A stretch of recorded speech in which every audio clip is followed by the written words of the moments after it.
So recognizing the challenges, Exim Bank is working towards bridging the financing gaps in trade transactions by providing an effective bridge between the local banks in Africa and commercial banks in India. Under its trade assistance program, this program, the bank has partnered with 39 banks in Africa. It's launched very recently, a couple of years back, and the bank has till date supported nearly 124 transactions across 21 countries in Africa, including countries across the range. These transactions, I'm happy to say, were facilitated because of the Exim Bank intervention. The bank has also extended credit lines to financial institutions in the region, such as the Eastern and Southern African Trade and Development Bank, African Export-Import Bank, Africa Finance Corporation, Bank of Industry Nigeria, ECOWAS Bank for Investment and Development, and Uganda Development Bank Limited for enhancing bilateral trade. These institutions in Africa are proving to be a very effective partner for Exim Bank, and I would like to thank each and every institution who has partnered with us in our journey in Africa. The bank support under trade assistance program has resulted in incremental trade of nearly $1 billion between India and Africa. So very quickly to conclude, ladies and gentlemen, Exim Bank recognizes the significance of economic research for policy evaluation and informed decision making by businesses. The bank has recently undertaken an important study that will be released during today's event. The study, titled Unlocking Africa's Sustainable Growth, India's Role and Opportunities, identifies key pathways essential for ensuring resilient and inclusive growth in Africa, including investing in climate resilient infrastructure, leveraging natural resource wealth for economic transformation, fostering a competitive private sector, and promoting regional integration through mechanisms like the African Continental Free Trade Area. We believe that this study will offer valuable insights for policymakers, businesses, and other stakeholders. Ladies and gentlemen, India and Africa have several complementary sectors and industries, from agriculture to manufacturing and from healthcare to renewable energy. There are numerous areas where our expertise and resources can converge. I am confident that the Africa-India Partnership Day 2025 will help highlight the areas of convergence and opportunities for greater collaboration for Africa's transformation. Thank you so much.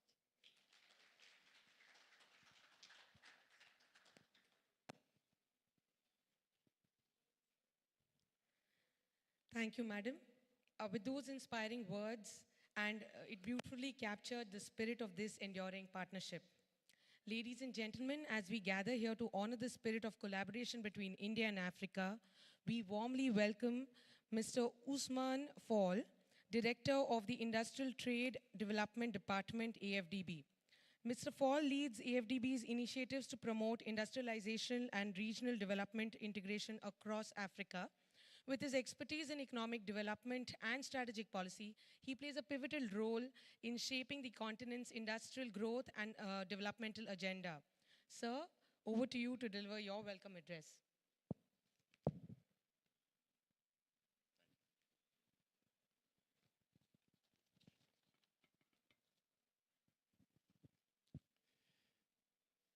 Your Excellencies, representative of the government of Côte d'Ivoire, honorables, head of institutions, distinguished guests, ladies and gentlemen, all protocol duly observed, good morning. Good morning to you all. Allow me to begin by extending my sincere appreciation to the India Exim Bank for its unwavering commitment to Africa's development and for organizing today's gathering under the important theme of mobilizing capital, India's role in catalyzing Africa's sustainable growth. India has proven to be a long-standing and strategic development partner for Africa, not only through its robust bilateral relationship across the continent, but also as a committed shareholder to the African Development Bank.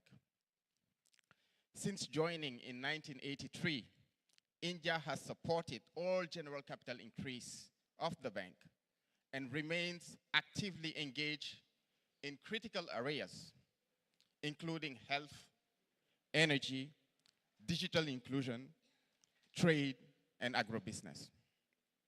Notably, India's recent contribution to establish a bilateral technical cooperation fund and also its contribution to the Africa Digital Financial Inclusion Facility represent more than financial commitments. They are targeted investment in inclusion, resilience, and long-term sustainability. During the bank's high-level mission to India last year, led by our Senior Vice President and the Vice President for Infrastructure, we witnessed the growing dynamism and depth in India-Africa cooperation across multiple priority sectors that are central to Africa's development. One of the most promising avenues for enhanced collaboration lies in pharmaceutical manufacturing and healthcare infrastructure. With an estimated $111 billion investment gap in Africa's health sector by 2030, the potential for Indian firms to contribute to the continent's self-reliance in essential medicines and diagnostics is immense. The roundtable co-organized with India Exim Bank with leading India pharma companies underscores this potential. Companies are eager to partner in building local manufacturing capacity, supply chains, and digital health infrastructure. The AfDB stands ready to support this ambition with tailored financing, de-risking instruments, and technical policy dialogues with governments. Another area of great synergy is agriculture and food systems. In our engagement with Escort Kubota and the Indian Agricultural Research Institute, we identified multiple pathways for cooperation in mechanization, research collaboration, and agri-policy innovation. India's green revolution and its emphasis on smallholder productivity, seed systems, and agro-extension services offer valuable lessons to our shared continent.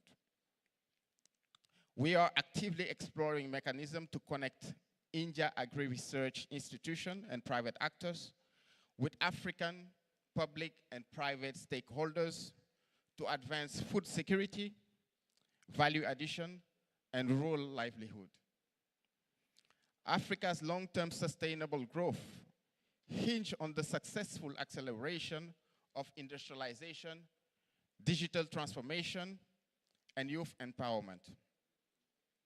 Indian enterprises, such as Tata Projects and the Renew Power, are already demonstrating the ability to deliver on infrastructure, on energy transition, and climate resilient solutions across Africa, leveraging India's practical experience and adapting to African context.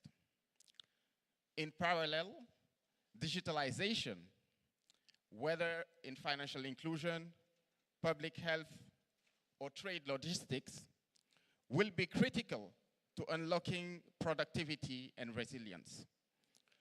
The African Development Bank sees immense potential in partnering with Indian actors to support digital infrastructure, skills development, and technology-enabled service delivery, especially in our rural areas and underserved regions. Ladies and gentlemen, looking forward, as we mobilize capital, let us also mobilize knowledge, technology, and trust. The Africa-India partnership has never been more relevant, not more urgent. Together, we can tackle the twin imperative of inclusive growth and sustainable development. The African Development Bank stands ready to deepen the strategic partnership supporting Indian public and private actors that are committed to developing together with Africa and African people and deliver the long-term value for its economic transformation. I thank you.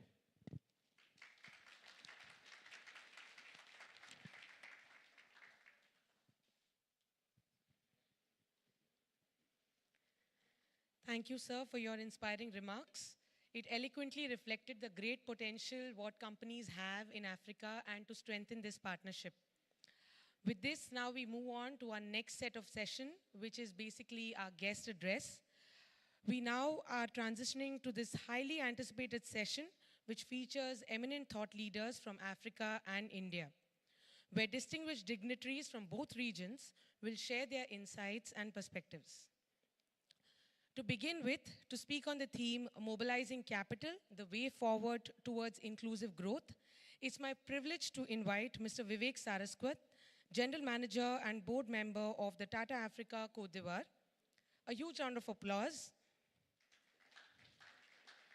Mr. Saraswat has over 28 years of experience and currently leads the Africa operations and is one of India's largest conglomerates in India. He brings with him profound experience and passion for building strategic bridges between India and Africa.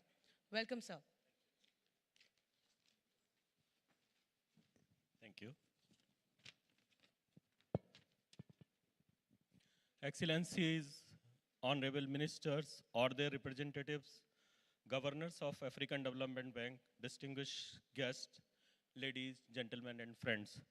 This is my real honor to be here and giving my thoughts on India-Africa partnerships. It's a great privilege to address you today with the theme, Mobilizing Capital, the Way Forward Towards Inclusive Growth. As Africa stands on the threshold of immense social economic potential, with the projected population of 2.5 billion by 2050, the call for capital is not just financial, but it is deeply developmental. As Africa needs 130 billion to 170 billion dollar annually in the infrastructure development project alone, yet faces a financial gap of over $100 billion each year. The gap impedes progress on everything from clean energy to education to clean water to health and housing. In the meantime, trillions of dollars are locked in the global pension funds, sovereign wealth funds, and institutional capital, often hesitant to engage with African market due to perceived risk. And this is where the opportunity lies. En raison des risques Our perçus. Et c'est là challenge and the opportunity is to convert this capital into catalyst for the African inclusive and sustainable growth. India, the world's largest democracy and over 3.8 trillion economy, brings more than just capital. It brings the shared experience, technology, future innovation, and deep commitment for the mutual prosperity. In my opinion, there are 5 pillars for the India-Africa partnership and capital mobilization. They are mainly blended finance and risk mitigation, where India can collaborate with African financial institutions like African Development Bank or AfDB to develop the credit enhancement mechanism, first loss guarantees, and so on. Some of the projects which India has successfully done are India UNICEF blended finance, health initiatives, and others. The second pillar for the India-Africa growth could be green and sustainable financing. India is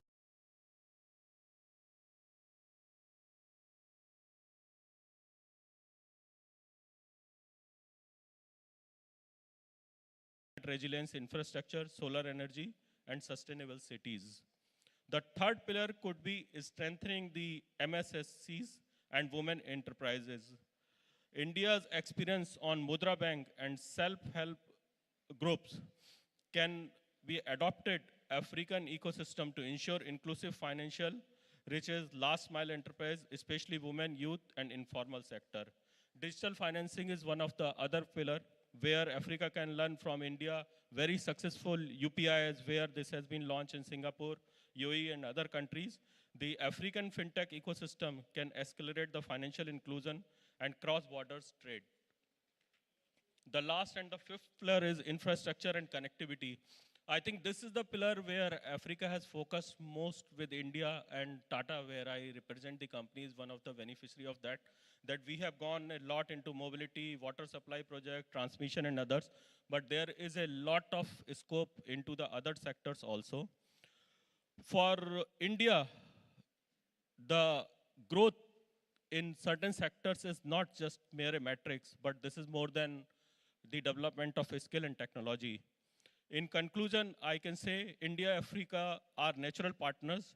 Together we share the, together we can shape the development model that bottoms up, people's first, climate resilience, and digitally powered. Let us build a capitalistic ecosystem that do not merely invest in project, but invest in people. Let us be guided by the spirit of Ubuntu. I am because we are. This is an African philosophy that reminds her our humanity is bonded together. That is inclusive growth and not the charity, but shared destiny. In mobilizing capital, let us mobilize compassion, community, and courage to ensure no one is left behind. Thank you.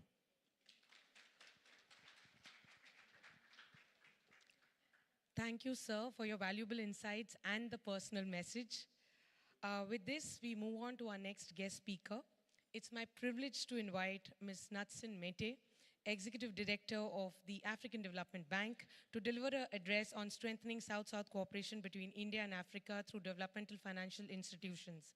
Ms. Mete has a diverse constituency comprising Denmark, Finland, India, Ireland, Norway, and Sweden at the AfDB. Ma'am, we welcome you with a huge round of applause to deliver your address.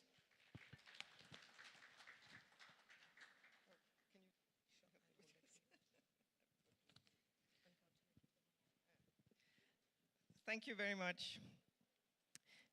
Since I also represent these small countries in the north, I hope we can have a sort of a third angle to the triangle, South-South and the High North cooperation maybe.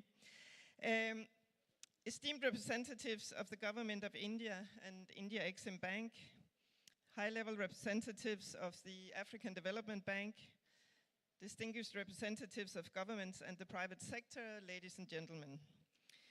As I'm coming towards the end of my term as Executive Director representing India in the African Development Bank, I'm very pleased with this opportunity to address the Africa-India Partnership Day. I would like to thank both the government of India and the India Exim Bank for the excellent cooperation over the past 3 years and the support that you have provided to me in my function.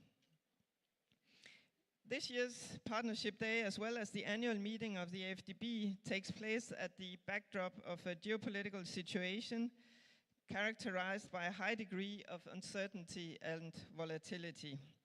So the framework conditions for the African Development Bank to support the sustainable development of countries in Africa are not at their most conducive. It is thus more appropriate than ever for the continent to mobilize its own resources to create the growth needed for the people of Africa, and not least its young women and men, to be able to look towards a brighter future with decent jobs, sustainable livelihoods, and prosperity for all. The tasks lined up are many: solving armed conflicts, stabilizing fragile situation, improving political and economic governance. In short, creating the conditions that would make it attractive for both African and foreign investors to choose Africa as the place to invest their funds. And we all in this room know that the opportunities are here. Natural resources in abundance, a youthful population eager for jobs as just some of the elements in this. A lot of homework has to be done by African governments and the people of Africa. But as dedicated partners of Africa, we can all contribute. The African Development Bank aims to do so through its 10-year strategy, with its strong focus on building infrastructure, transforming energy systems, supporting reforms of legal and regulatory frameworks. However, it's no secret that the available of financing to pursue these important objectives is more in doubt today than when we last met a year ago. For the African Development Bank, it's thus very positive that a new agreement has been signed with India to continue India's support for technical assistance to bank initiatives, as was mentioned by an earlier speaker. And I understand also that discussions are ongoing for even stronger engagement between the government of India and the bank. I'm also very pleased this year with the Indian business sector reaching out to the bank. From high-level AfDB representation at the last India-Africa Business Conclave last summer, to the long-term strong engagement by the India Exim Bank in the continent and with the AfDB, to the dialogue between the Confederation of Indian Industries and the African Development Bank on a more structured and intensified cooperation. I hope all this support, all this cooperation, all this dialogue will be beneficial for both the Indian interests, the bank, and Africa. Indian companies, of course, have a very deep history in Africa, and it was illustrated again for me in connection with the visit of the board of the bank to Gambia. We inspected a bank-funded rural electrification project where I had the very pleasant exchange with the staff of the Indian contractor implementing the project. So we meet your compatriots everywhere we go. In my view, there's no end to the potential for mutual benefit from stronger engagement by India in Africa. From the transfer of knowledge and technical solutions that have contributed to growth in India and lifted millions out of poverty in your country, to the potential for India to benefit from sustainable development of Africa's resources, not least the critical minerals that are needed for the world's transformation to a fossil-free future. India has taken major strides in the development of renewable energy. And the AfDB and the World Bank, together with more than 40 African countries, have embarked on the Mission 300 initiative to provide 300 million Africans with electricity before 2030. I would strongly encourage my Indian friends to engage wholeheartedly in this initiative. We need your knowledge, your companies, and your investments to succeed. At this annual meeting, a new president of the bank will be elected. It is my hope that she or he will make it a priority, building on the already strong foundation, to seek to further deepen the cooperation with India, including by a visit to India early in his or her tenure. The partnership between India and Africa, including through the strong relationship with the AfDB, is a critical building block for Africa in weathering the current global storm. And as I indicated in the beginning, I would like to stress that the other countries I represent, the Nordic countries and Ireland, with their strong friendship with both India and African countries on both the government and private sector level, could also be a critical third part in the triangle of cooperation. Our countries are all strong supporters of the rule-based multilateral system of cooperation that is under some strain at the moment. And it's all the more important for us as its sound supporters to work even more closely together, including for the benefit of support to sustainable development of the countries of Africa and to improved livelihoods for the people of Africa. So I look forward to continuing the discussion at this event over, I'm sure, a very delicious Indian lunch that we are being offered, as well as during other events at this annual meeting. So thanks a lot for giving me the floor and for listening, and I look forward to the further discussion. Thank you very much.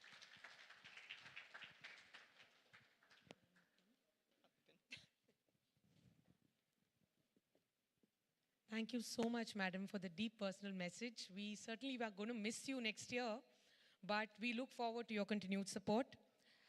Moving forward to share insights on the theme Building on Africa's Growth Story through Strategic Partnerships, it's my honor to invite Mr. Lansine Diabe, Director General at the Ministry of Finance, Republic of Côte d'Ivoire. Mr. Diaby plays a key role in shaping Côte d'Ivoire's economic and fiscal strategies, and his leadership is central to fostering sustainable development and attracting strategic investments in the region. A huge round of applause. Welcome, sir.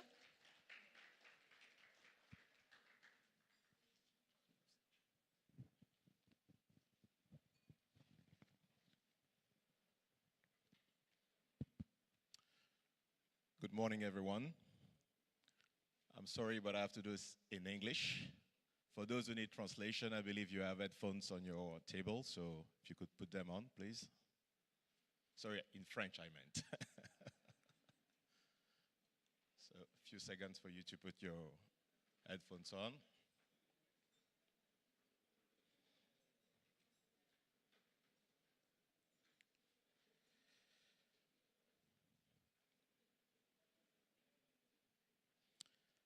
Madame la directrice générale d'Exi,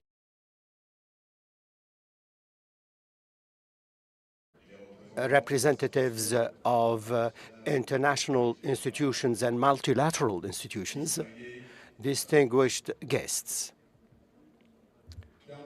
Allow me, on behalf of the government of Côte d'Ivoire, to express to you our full gratitude for having chosen Côte d'Ivoire as a host country for this event.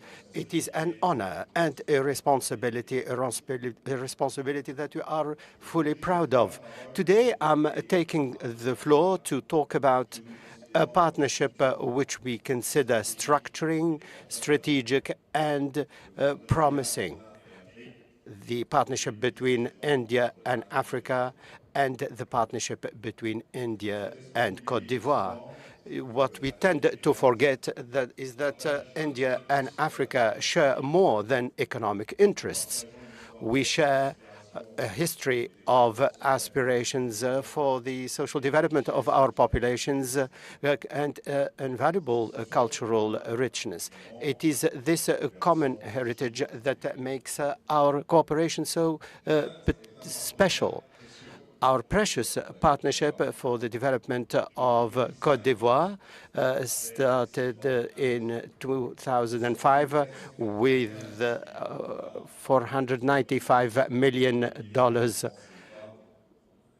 were mobilized for major projects in the vital sectors of transport, energy, health, agriculture, and agribusiness. That financing has enabled us to facilitate the mobility of persons and commodities, access to energy, the improvement of sanitation among our populations, and the modernization of agricultural equipment. But let's be candid about all this. The last financing of Indian cooperation dates from 2017. Our challenges have evolved over the last few years and have increased. Together, we need to revamp this cooperation. What does that mean to revamp this cooperation? For us in Côte d'Ivoire, it means opening up a new chapter, a more audacious chapter that is more adapted to the current realities. To do so, we wish to suggest 4 concrete pillars. First of all, a reinforced access to concessional financing, particularly in strategic sectors such as the digital economy or the water sector, and where the Indian cooperation is present. We also hope to consolidate our public-private partnerships, which we want them to be made on a win-win basis with the participation of major Indian companies. This should enable us to have a real transfer of skills to the private sector. We also hope that and can accompany us in our energy transition. Côte d'Ivoire has tremendous aspirations when it comes to the challenges of the climate change, and the Indian experience in the area of solar energy can play an important role in this regard. Finally, the digitization of financial services. As you all know, India is a model in terms of financial inclusion, but also in terms of innovation in fintech. We wish to benefit from the Indian experience in this regard. This partnership, as reinvigorated, should be part of a partnership that is forward-looking. We need to establish a strategic framework between India and Côte d'Ivoire, a framework for consultation on development by mobilizing funders, and we have plenty of them today with us, and also the sectoral ministries as well as the private sector, to follow up the rigorous commitments, but also to consider performance indicators to measure the impact I talked about earlier. In this regard, we envisage a road show in India. The government organized a number of them in some countries, and we hope to do one in India. This will enable us not only to publicize the business opportunities in Côte d'Ivoire, but also to lay the foundations of a more dynamic cooperation that is more structural and that is win-win. This will bring together our private sectors, and here we can have a positive impact on our bilateral relations, particularly when it comes to the financing of these opportunities. At the end, let me say that our cooperation with India is a precious wealth. It is a pillar of our openness onto the world, particularly the Asian world. Our financing policy of development and our ambitions for emergence. But in any strategic framework, this requires a renewed vision based on reciprocity, innovation, and transparency. Together with our Indian partners, we can meet the challenges of tomorrow. I hope that the meeting that we are going to have today is part of this debate, this perspective that should enable us to move on with our agenda. I thank you very much for your attention. Thank you so much, sir, for your valuable insights.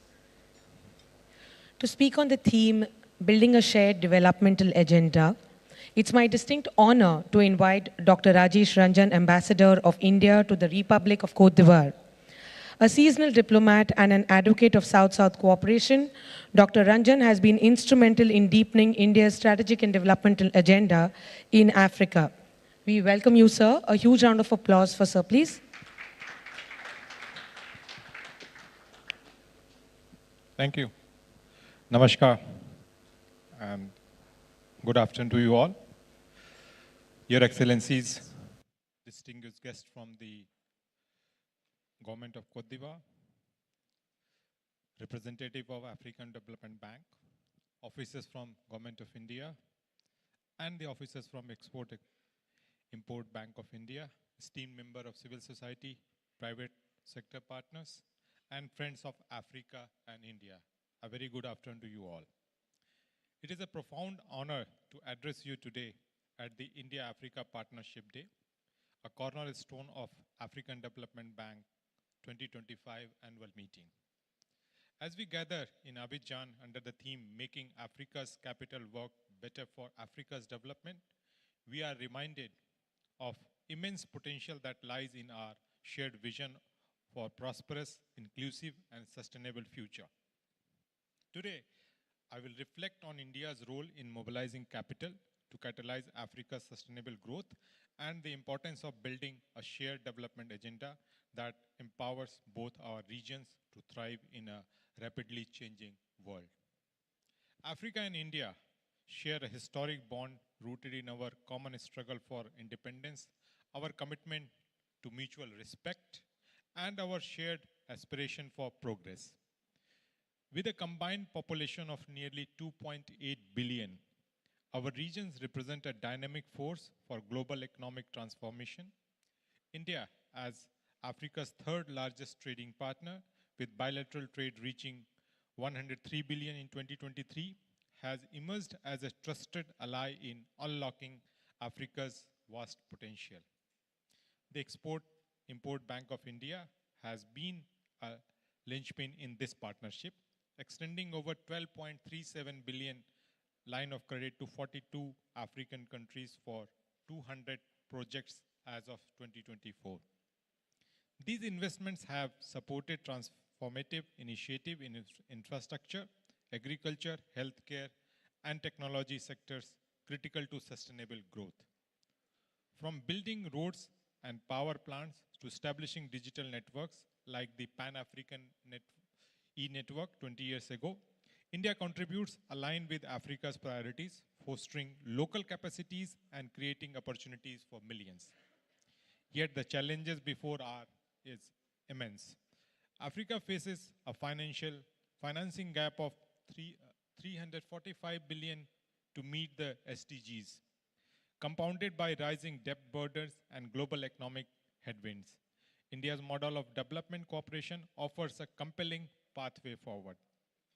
Unlike traditional models that imposes conditionalities, India's approach is demand-driven, focusing on technology transfer, as my colleague from Ministry of Finance has mentioned, skill development and infrastructure that empowers African nations to chart their own course. For instance, India's leadership in International Solar Alliance with $2 billion earmarked for solar projects in Africa is helping to electrify the Sahel region and advance energies across for the millions.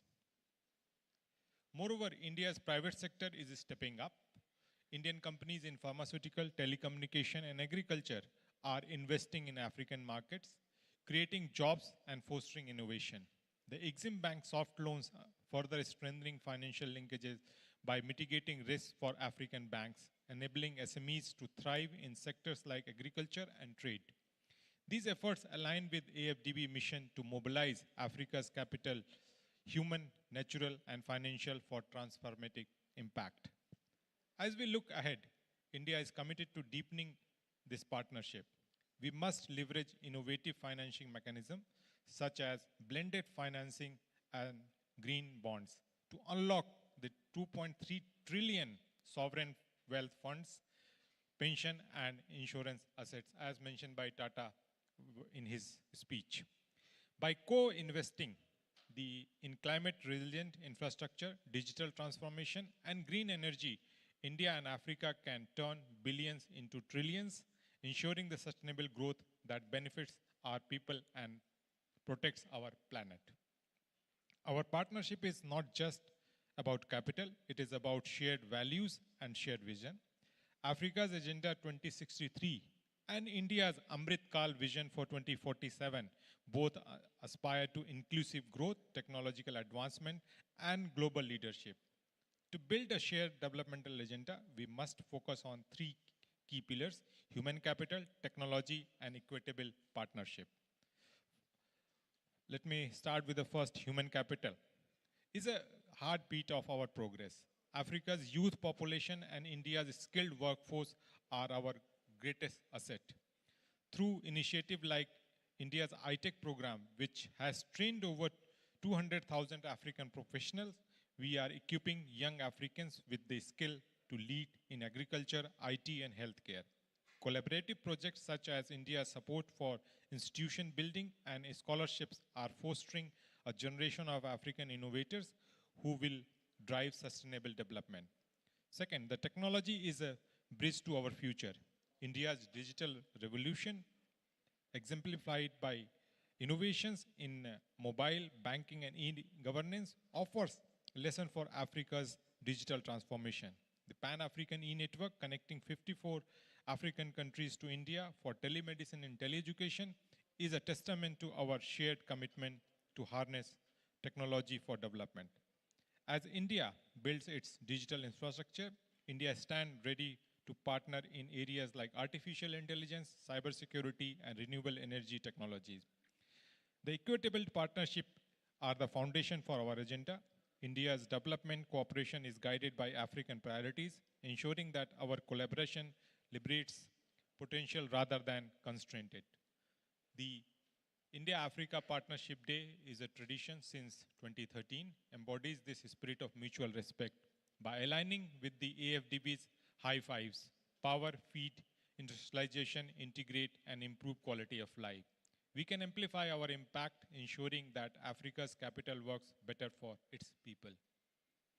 India believes that Africa's rise is essential for global peace, progress, and sustainability.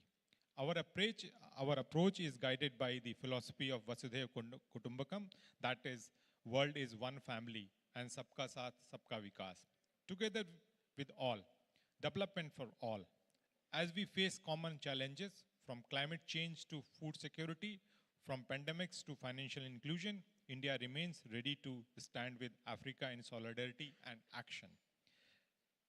As we stand at this pivotal moment, let us reaffirm our commitment to partnership with the transcend borders and generation. India's role in mobilizing capital for Africa's sustainable growth is not just about financing projects, it is about co-creating a future where our people thrive. By building a shared developmental agenda rooted in human capital, technology, and equity, we can transform challenges into opportunities and aspiration to realities. Together, let us make Africa capital work better for Africa's development. Let us make Africa-India partnership a beacon of hope, resilience, and prosperity for the world. Thank you.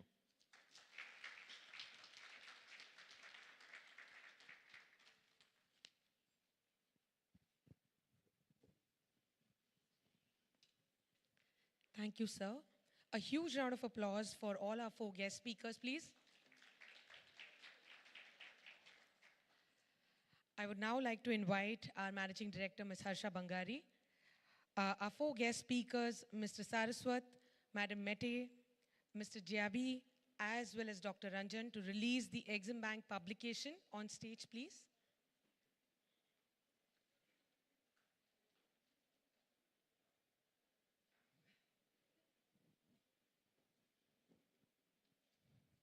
So before the release, and while our guests are coming up on stage, I'll give you a brief of the release. The study is titled Unlocking Africa's Sustainable Growth, India's Role and Opportunities. The study highlights successful examples of India's developmental partnership and examines innovative financing mechanisms, such as green and sustainability-linked bonds for facilitating Africa's development. The study also recommends avenues for strengthening future economic trade and investment partnership between India and Africa. Following the release, the study is freely downloadable from our website, as well as on the QR code which is shown on the screen. Requesting our guests to showcase the study for a photograph, please.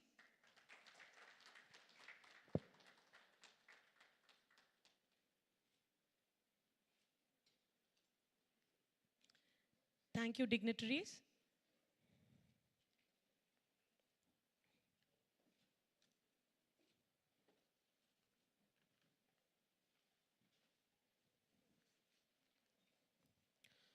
We now move on to an insightful and an engaging session on experience sharing by delegates from India and Africa. The dialogue, which will be there over the next hour and so, will provide real-world perspectives of both regions, showcasing the practical lessons, collaborative initiatives, as well as the shared challenges and the opportunities that define India-Africa partnership. With great honor, I invite our panelists on stage.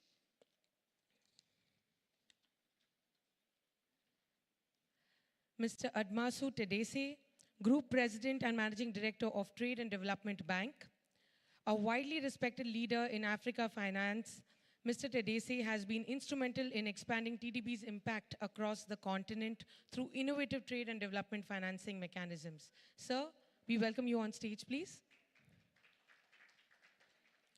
Joining him, I invite Mr. Mo Kubelo, Chief Risk Officer at the Developmental Bank of Southern Africa, DBSA. With deep expertise in financial risk management and sustainable development, Mr. Kubelo plays a key critical role in shaping responsible leading strategies across the Southern African region. Sir, we invite you on stage, please. A huge round of applause. Joining him is Mr. Somashekar Desale, Director Africa, Cooper Pharma. An advocate of accessible healthcare, Mr. Desale has been leading Cooper Pharma's outreach across the continent, strengthening pharmaceutical partnerships and local manufacturing capacity. Sir, please welcome on stage.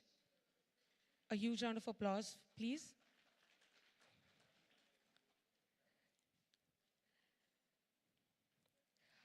I would also like to invite Mr. Tarun Kumar Das, Managing Director and COO of AfriVenture, a veteran in cross-border trade and investment. Mr. Das brings valuable experience in facilitating Indo-African commercial ventures, especially in agribusiness, mobility, and infrastructure. Sir, welcome you on stage, please.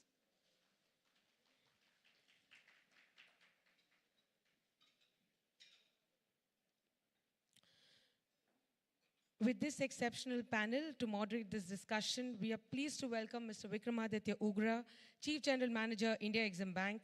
With a distinguished career in developmental finance, Mr. Ugra brings deep expertise in fostering cross-border partnerships across emerging markets.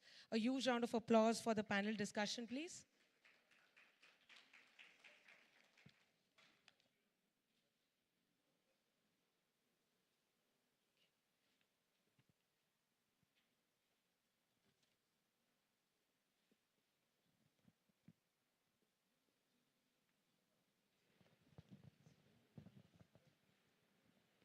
Am I audible? Right. Good afternoon, ladies and gentlemen. It's been such an insightful morning and early afternoon of listening to stalwarts in the area of India-Africa cooperation. And let's take this forward without much further ado. The experience sharing panel discussion today on mobilizing capital, India's role in catalyzing Africa's sustainable growth, represents a well-rounded and strategically positioned mix of expertise across development finance, corporate strategy, and regional market insights. At the helm, the TDB Group President and Managing Director, Mr. Tedese, bringing deep experience in cross-border financing and regional economic integration, joined by the Chief Risk Officer of the DBSA, Mr. Kubelo, whose perspective gives us a robust understanding of the risk management framework in such large-scale developmental initiatives. From the private sector, the MD and COO of AfriVentures, Mr. Tarun Das, adding critical insights to the enterprise-led investment flows and India-Africa business synergies. And last but not the least, Mr. Somashekar Desale, providing a pharmaceutical industry perspective on sustainable healthcare investment and supply chain resilience. To begin with, Mr. Tedese, what do you think are the significant barriers to capital mobilization in Africa, mainly in the sustainable space? And how do financial institutions work to overcome them, if you could give us the TDB perspective?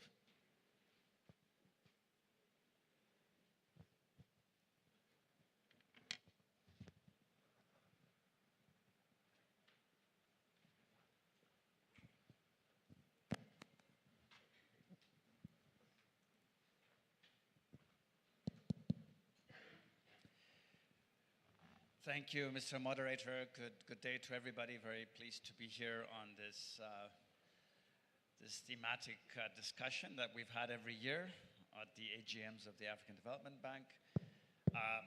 The theme of this annual meeting is very much around unlocking African capital, multiplying it, getting it to be TDB Group, of course, has been pursuing that agenda very strongly over the years. There are some obvious barriers that we're all aware of. When it comes to mobilizing internal capital within Africa, it's a question of whether it's local currency or hard currency.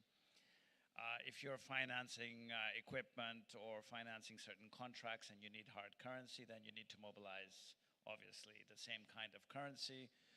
And we do have pension funds and various types of institutional investors in Africa who have hard currency. So we have managed to mobilize some of that in the form of risk capital, on the basis of which we then go globally and raise bonds and multiply it in that form. So we've had quite a bit of success, and we have a balance sheet of $10 billion at present, and so there really hasn't been a challenge in mobilizing capital as such. I think the challenge has been more the cost of it, the cost of raising that capital, whether it's domestic or offshore, it's quite high.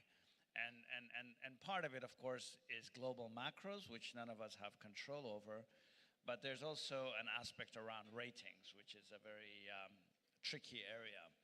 And I think Africans, both sovereigns and African financial institutions, African supranationals, maybe with the exception of the African Development Bank, we've all faced a lot of challenges around cost of capital. And there, I think the one thing that we've managed to do is build strong partnerships to overcome those barriers, because, of course, we are all price takers from a ratings perspective. We do get rated, and sometimes we don't feel those ratings reflect the reality. There's a very hot conversation on that worldwide, especially in the African context.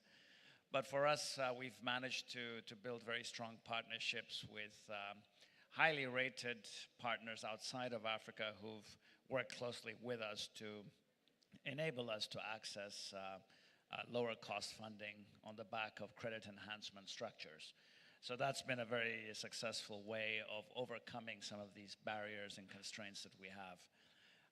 In terms of attracting risk capital, because we are a hard currency-based balance sheet, our risk capital is dollar denominated. So there we've had quite a bit of success with African pension funds, African sovereign wealth funds, African insurance companies. And it's been quite a story. And also outside of Africa, we've had very strong partnerships with Denmark, with China. They've come in with a lot of that capital. And so again, we've managed to I think really the big challenge in Africa at the moment is the cost of capital for those who are able to access it. Thank you. Mr. Kubelo, what in your view would be DBSA's unique value proposition in facilitating public-private partnerships and other stakeholders in Southern Africa?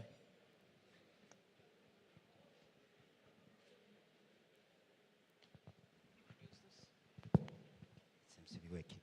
No, thank you very much, Mr. Moderator, and good morning, good afternoon to everyone in the room. I think the DBSA brings very deep expertise in terms of its experience on the continent. We are a South African-based development finance institution owned by the government of the Republic of South Africa. But over the years, we have built a very strong presence across the sub-Saharan region. We have built very deep expertise in terms of project preparation, in terms of funding of projects on a long-term manner. We have done quite a lot of triple Ps, and we've really been very central to the development of the South African Renewable Energies Program, which has become very successful. And I think if you take all of this history, you take all of this together, there's a lot that we bring to the table in terms of our ability to mobilize and assist the continent in terms of triple Ps and building sustainable infrastructure across the board. So really, if you look at the DBSA and where we are seen as a trusted partner by many because of the discipline that we bring to the table. Though we are a public sector entity, we bring a lot of commercial discipline in terms of what we do and making sure that the sort of risks that we take are acceptable to both our shareholder and other parties that are sort of stakeholder within where the DBSA operates. So really this is a combination of things that the DBSA brings to the table. We take a long-term type view in terms of what we do. So we invest through the cycle and make sure that we are there throughout the journey and what happens with the projects that we invest in. Thank you very much. Interesting, good to hear that. We now come to Mr. Das from AfriVentures. AfriVentures has played a pivotal role in Africa's agricultural development by enhancing the continent's food security and economic resilience. So my question to you, Mr. Das, is that how do you envision India's role in Africa's agricultural transformation, especially in terms of technology transfer and investment?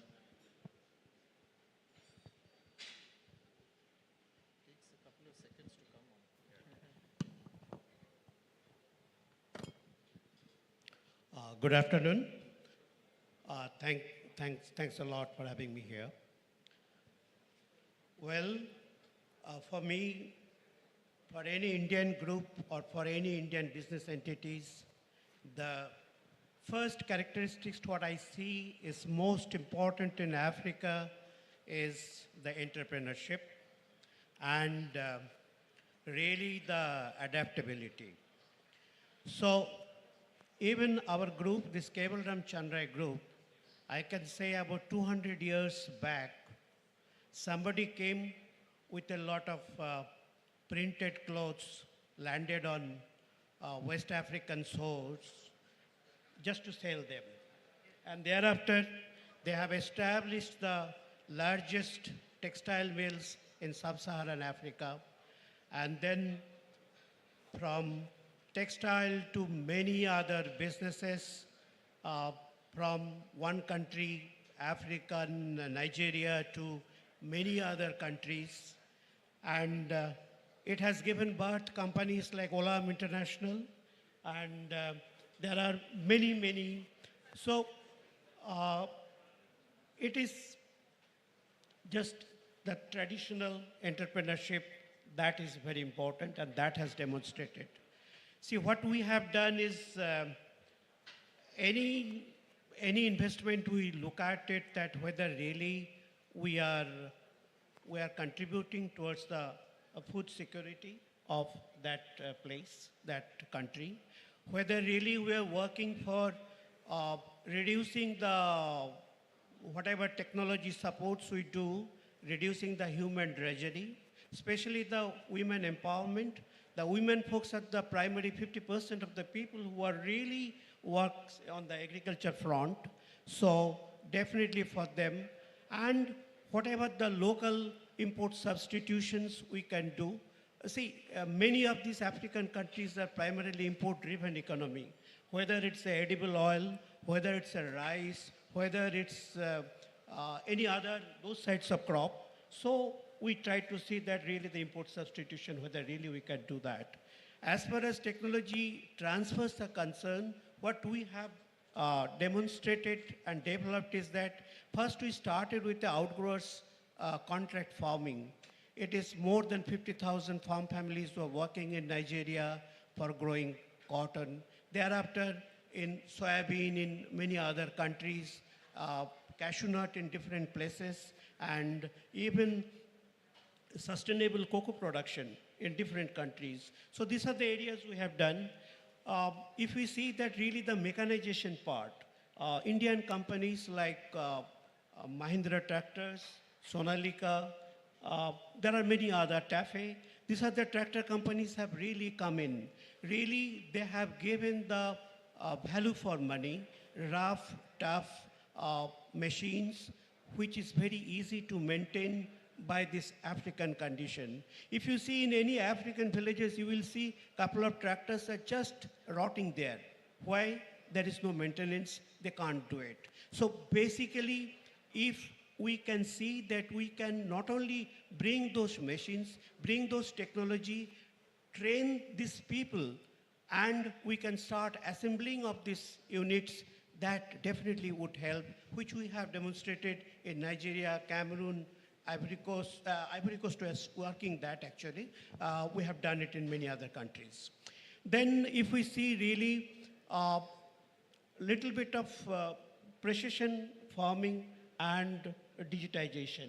In fact, this is very recently we have introduced this, that satellite imagery and AI analytics, these two using this very easily, we are getting the cashew production across the region.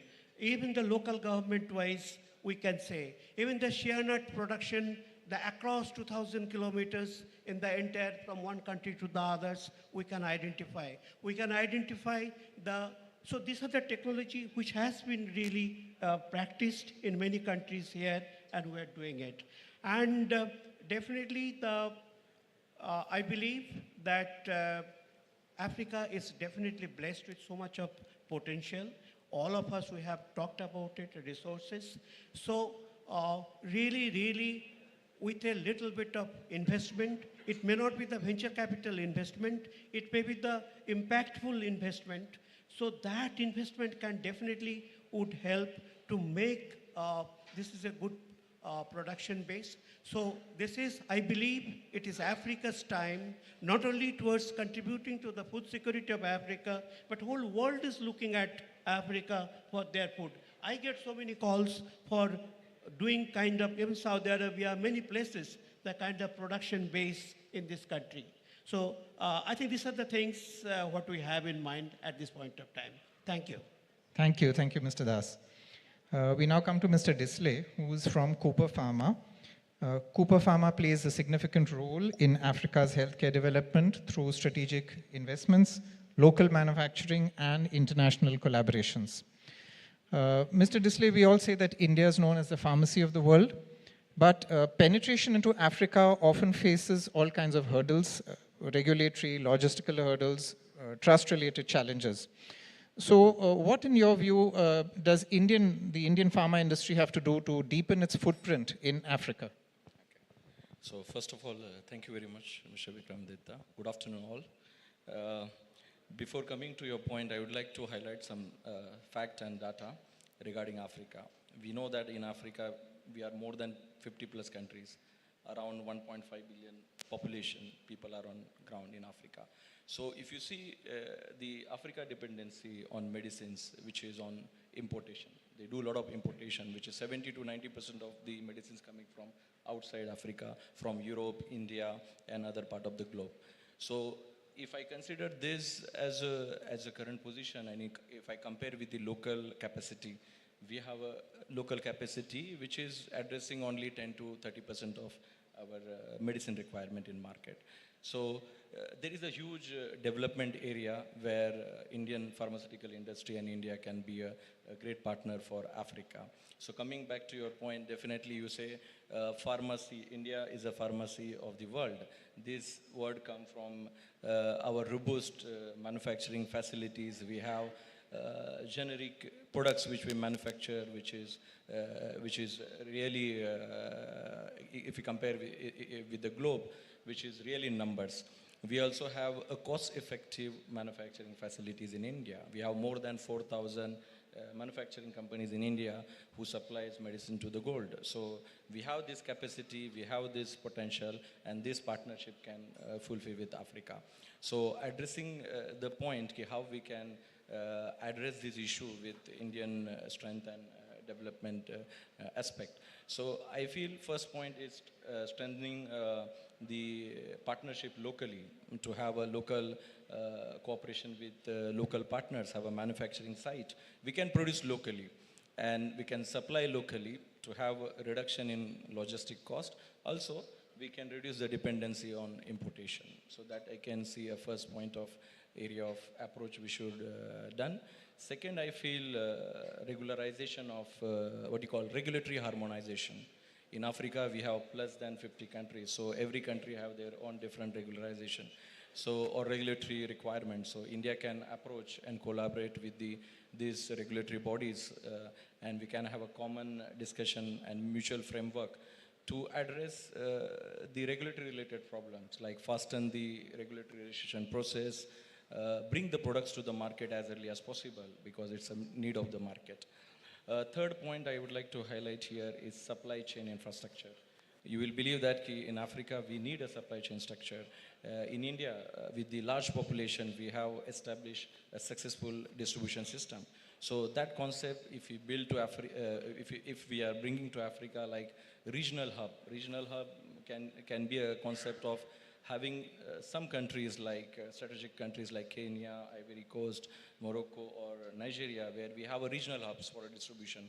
We can build up the capacity of distribution and supply system. And then from there, nearby countries, we can have a supply system and model.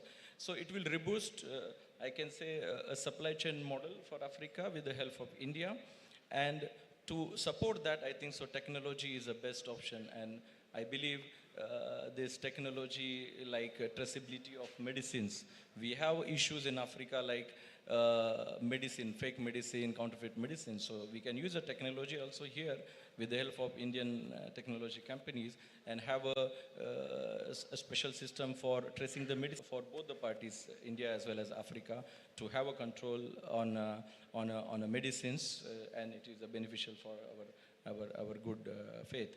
Okay, and the last one, not least, I think so capacity build-up or capacity building with the training program is necessary, because India have an expertise of a lot of research center. We have a lot of Indian companies also, they have their own R&D centers. So we can mutually collaborate with the African governments or local bodies or research institutes. We can invite doctors, pharmacists there, and we can have a development programs. We can showcase our strength in terms of pharmaceutical and research development, and it will give confidence to Africa also how we have developed gradually over the year, and it will be beneficial for Africa also. So these are the points from my side. Thank you very much. Yeah. Thank you. In fact, I can't agree more with your last point on capacity building, and that's not limited to your sector, but across sectors. When Indian companies invest in Africa, it is essential that that capacity building also be ensured, so that when they go back, the local countries, the sector experts can be handling what is there for them. Mr. Tadesse, I'll come to you again. As we look ahead, what according to you are some of the largest challenges you foresee in the financing requirement for Africa? And what do you think financial institutions should do to adapt to these challenges, to face these challenges?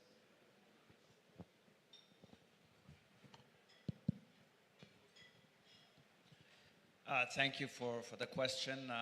I think we had a little bit of a discussion on the cost of financing being a challenge earlier on. And I think, again, there's quite a few things that can be done to overcome the issue of access. I think a lot of companies who need growth capital, whether it's in the form of debt financing or in some cases forms of risk capital, there's ways and means to provide that. I think the challenges often is companies find it difficult to sort of make the case to sort of fit into some of the criteria that banks like us have, right? So some of those criteria are very focused on specific sectors. They're not coming through on priorities. An example for energy would be renewable energy. There's a lot of special purpose funding for that, whether it's DBSA, ourselves, and just about every DFI out there has special purpose funding for that. So I think there's a mismatch often in terms of what we see coming through by way of application, and then the supply sources come with their own specific requirements.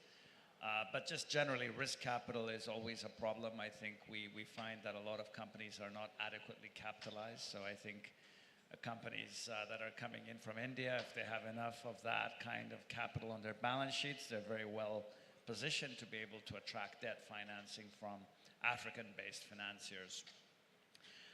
The other thing, of course, is blending and guarantees are instruments that have become very topical these days. They're much more available, so that can be used to sort of panel beat a solution that's required to provide fit-for-purpose financing that can then become much more interesting to enterprises. So these are bits and pieces of what can be done to help deal with some of the challenges around access. The toolkit is very wide. There's a lot that can be done. There's a lot of other players also increasingly coming into Africa, depending which part of Africa you're in. And that's good news, because some of these are highly rated institutions that come with very attractive funding. On the trade side, we're observing that of course, coming in from Europe. But generally, a lot of international financial institutions are not stepping up to the extent that's required. So there's still quite a gap. And then, of course, the global financial architecture continues to be a big particular challenge for Africa. There's a lot of biases in the global financial architecture. The G20 is trying to address it. But yeah, there's a lot to be done there. And so at the macro level, there is quite a bit of heavy lifting to be done. And that's maybe another conversation. Thank you, Mr. Tedesse. Coming to you, Mr. Kobelo. One is India has increasingly become a key player in economic development of Africa. How does the DBSA view India's role and involvement in mobilizing capital for Africa? And what role do you see for DBSA to facilitate such collaboration? No, thanks again, moderator. I think if we look at the numbers, I mean, Africa is said to need anything between 150 billion and 100 billion US dollars of investment in any given year. So any mobilization of capital into the African continent to help with the development of the continent, I think it's welcome and it's necessary. But I think we should not only focus on capital that comes into the continent. There was talk earlier on about the issue of technology and knowledge transfer. And I think that there's a lot of that is necessary on the continent, that as we bring capital, as we bring technology on the continent, that we are also transferring that technology to the continent so that the continent going forward is able to be self-reliant and be able to do what needs to have. If you look at the transformation of India from 1991 at least up to where we are today, and the changes that India went through that period, I think there's a lot of lessons that as a continent we can learn from that in terms of the things that we need to do, the areas that we need to focus on in order for us to be able to achieve the goals that we have set ourselves.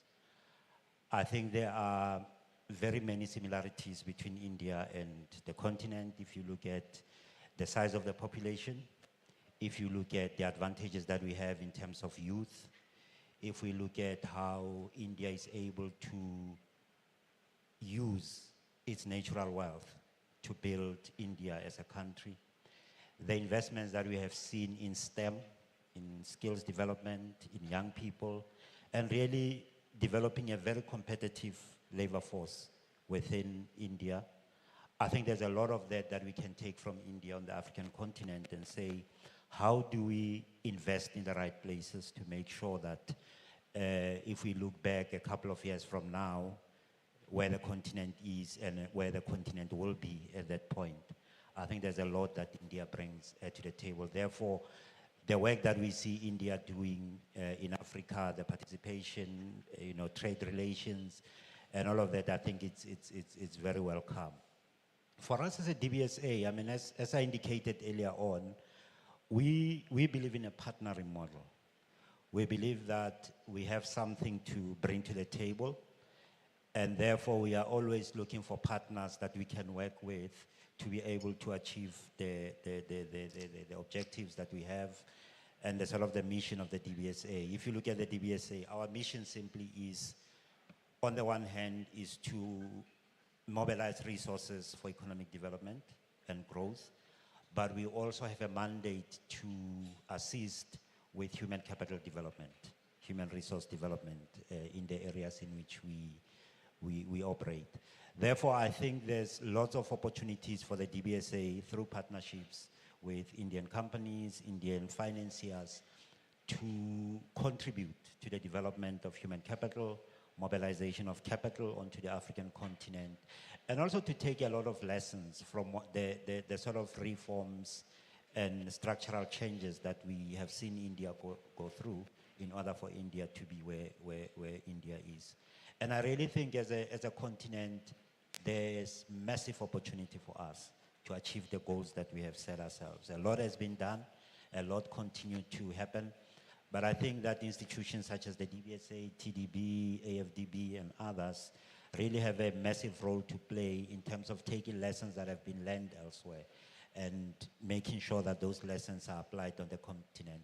And I also think our governments also, in terms of looking at the reforms, the changes, and how you go from policy into implementation of that policy and making sure that the things that you want to see happen do happen on the ground. So I think there's a lot that can be done together, and there's a lot in as far as partnering is concerned and making sure that we really are able to achieve the things that we need to achieve.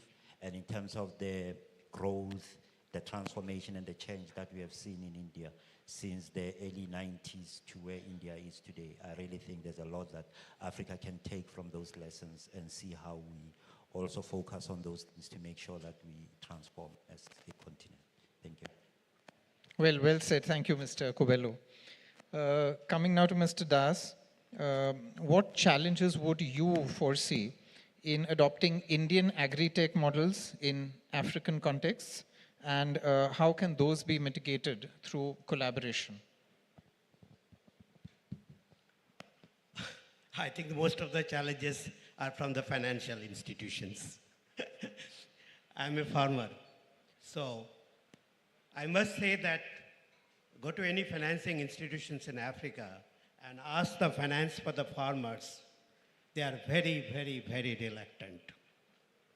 Always they want there should be some other institutions and organizations in between who can give a guarantee for them so that the work for the financial institutions become very easy.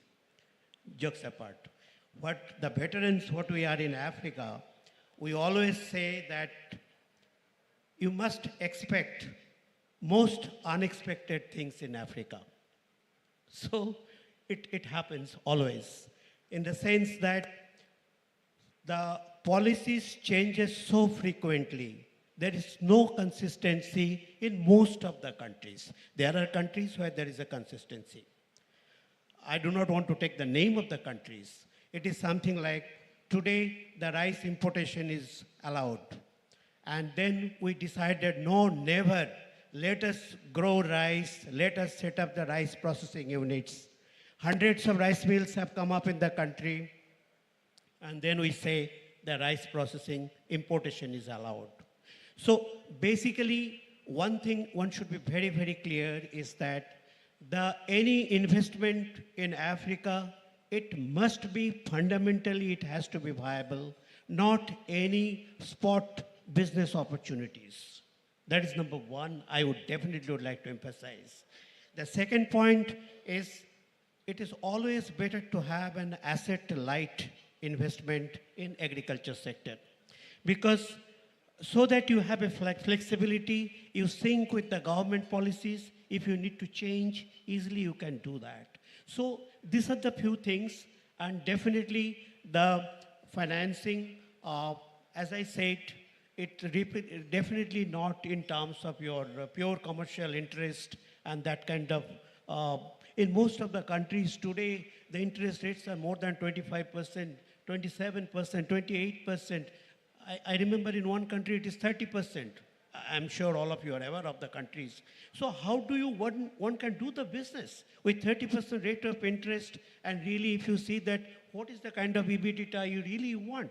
So if it is really the farmers and the business people, let them handle the business. The financial institution has to really shoulder their responsibility to really financing this. I think that is, in nutshell, definitely I would like to say that, sir. Thank you. Thank you. Mr. Disley, now, how can India's strengths in pharmaceutical R&D be transferred to African ecosystems? And could you also share your thoughts on how technology could be leveraged for this? So, as you guys know, India over the year emerged as a global leader in terms of cost-effective manufacturing and development. So, particularly I can say generic, I can say new drug delivery systems, I can say biosimilars, and also vaccines we have seen in COVID time also. So bringing this kind of expertise to R&D expertise to Africa, first of all, we needed 2 points. One point is that building the joint venture R&D centers in Africa, because it's a need of transferring expertise of R&D related pharmaceutical work from India to Africa. We need a joint venture. So I think so we can have a joint center, R&D center here, where we can focus on regional level diseases or a therapy segment, or we can work on issues like malaria, anemia, HIV, infectious diseases. So a lot of research which is similar to the Indian prospect, if I see, we have also similar problems like in Africa. So we can have a joint venture here to do research and development. To support that, definitely we need academic collaboration. So academic collaboration, as I mentioned previously, it is more important to train the people with collaboration with the Indian expertise is necessity.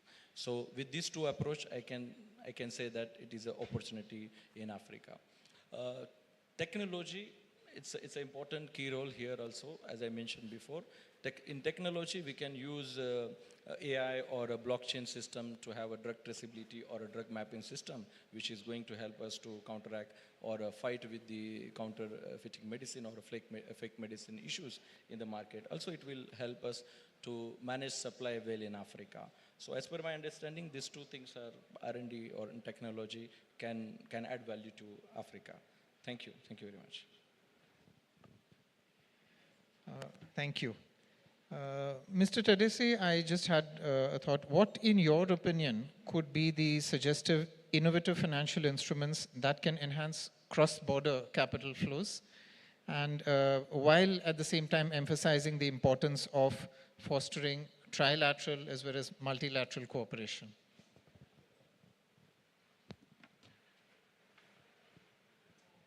Well, there's different types of cross-border. There's cross-border at a global level, and then there's cross-border within the African space. We are, in fact, a very interesting outfit in that we have really represented the multiplication of African capital. We raise funds from all across the continent, both on the risk capital side as well as on the debt side. I think the cross-border capital flows have also been very interesting with the opening up of new money centers in places like Japan and China, even South Korea, India. We've had very successful fundraising activities in those money centers, and that's a form of cross-border capital and funding that is increasingly open. We got ratings in Japan. We have an A- rating now in Japan. We can raise yen. Of course, we'd have to swap it, make sure it's an efficiency story there. But there's a lot of opportunities now to raise cross-border funding from different places in the world. And then, of course, Africa itself is continuing to double down on its efforts to strengthen capital markets. That can also do bonds, not just equities. South Africa, of course, has a very successful story, but we have growing emphasis and new exchanges opening up in a number of different jurisdictions. We are actively involved in some of them. We actually invest in some of the stock markets.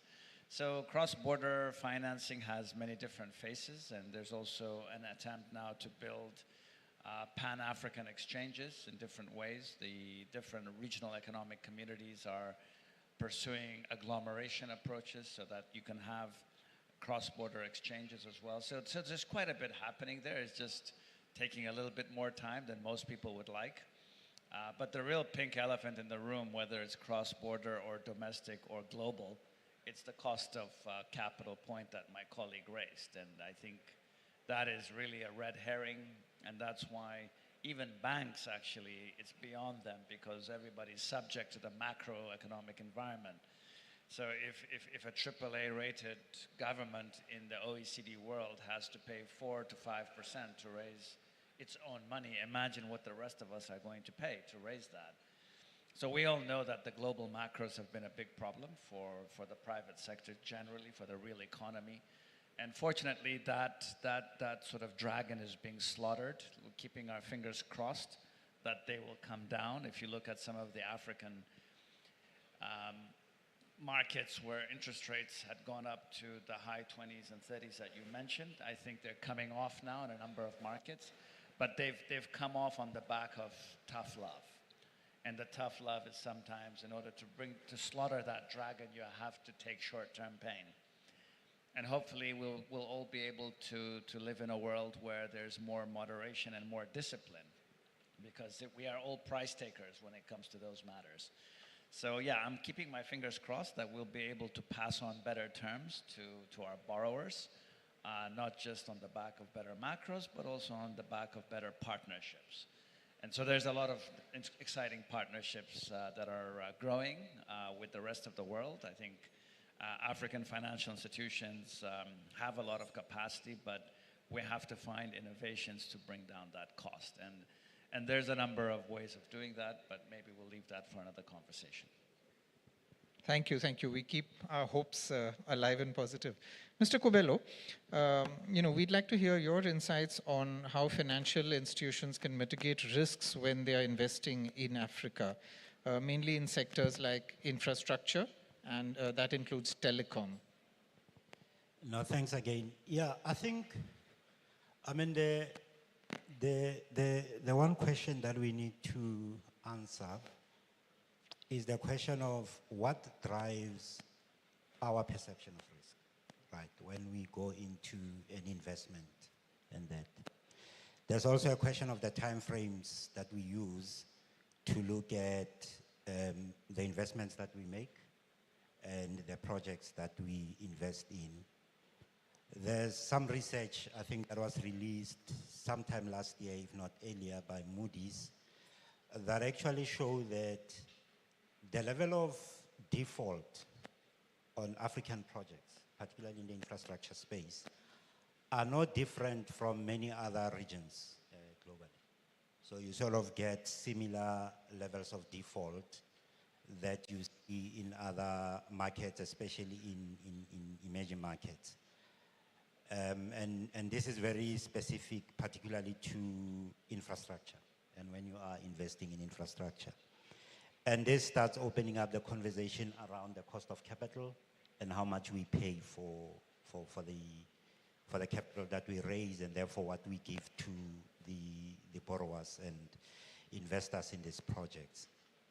But coming back to your question, I think the issue of how we mitigate risk, for me, as a long-term player in the markets that we play in, as I said earlier on, I think partnering is very important.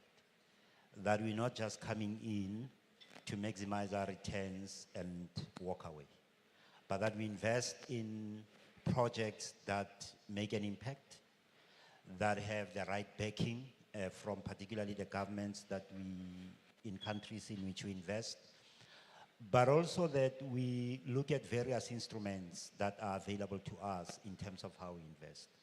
So we have found that, for example, for an institution such as the DBSA, when we partner with institutions that have preferred creditor status, the TDBs, the AfDs, and the other players on the continent, that it significantly reduces the risk that we have in the projects that we invest in. We look at the impact of the projects that we invest in and what the impact for the country as a whole is going to be. And therefore, in selecting those projects, we are cognizant that the government, because we do infrastructure, and a lot of infrastructure is built by government on the continent. A lot of the projects that we invest in have very high levels of sponsorship, support by the government, and because they have that impact, therefore there is vested interest in making sure that these projects succeed and that we are able to derive what we need to derive out of them. There's always going to be economic cycles. So economies go through cycles. Over the cycle, you may come across times of stress.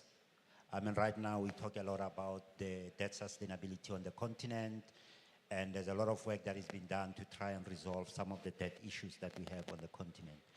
But I think if we are committed to making sure that we play the role, the developmental role that we need to play, we have to be able to go through those cycles and say that we have sufficient capital to be able to carry the risk as we go through these cycles. and do sort of the things that needs to happen in these cycles. So really, I think for me, I mean, in summary, I think one is the partnerships that we build on the continent. It's how we select projects. It's about taking a long-term view and being able to stay the course and making sure that the things that we invest in and the projects that we become partners in are projects that bring real development for the countries in which we are investing. Thanks. And just in this, Mr. Kobelo, what role do you see Indian firms or Indian financial institutions having to play to support your agenda for inclusive growth in Africa and particularly infrastructure? I mean, we have experience of, we may not have co-financed in many instances, but there are a couple of countries where we have co-funded, let's say we have exposures at the same time, as for example, India Exim. And I think that we appreciate the support that we see coming through. And in a number of instances where we have had to resolve issues, we have been able to have conversations and see how we can work together to try and resolve some of the issues that we have come across.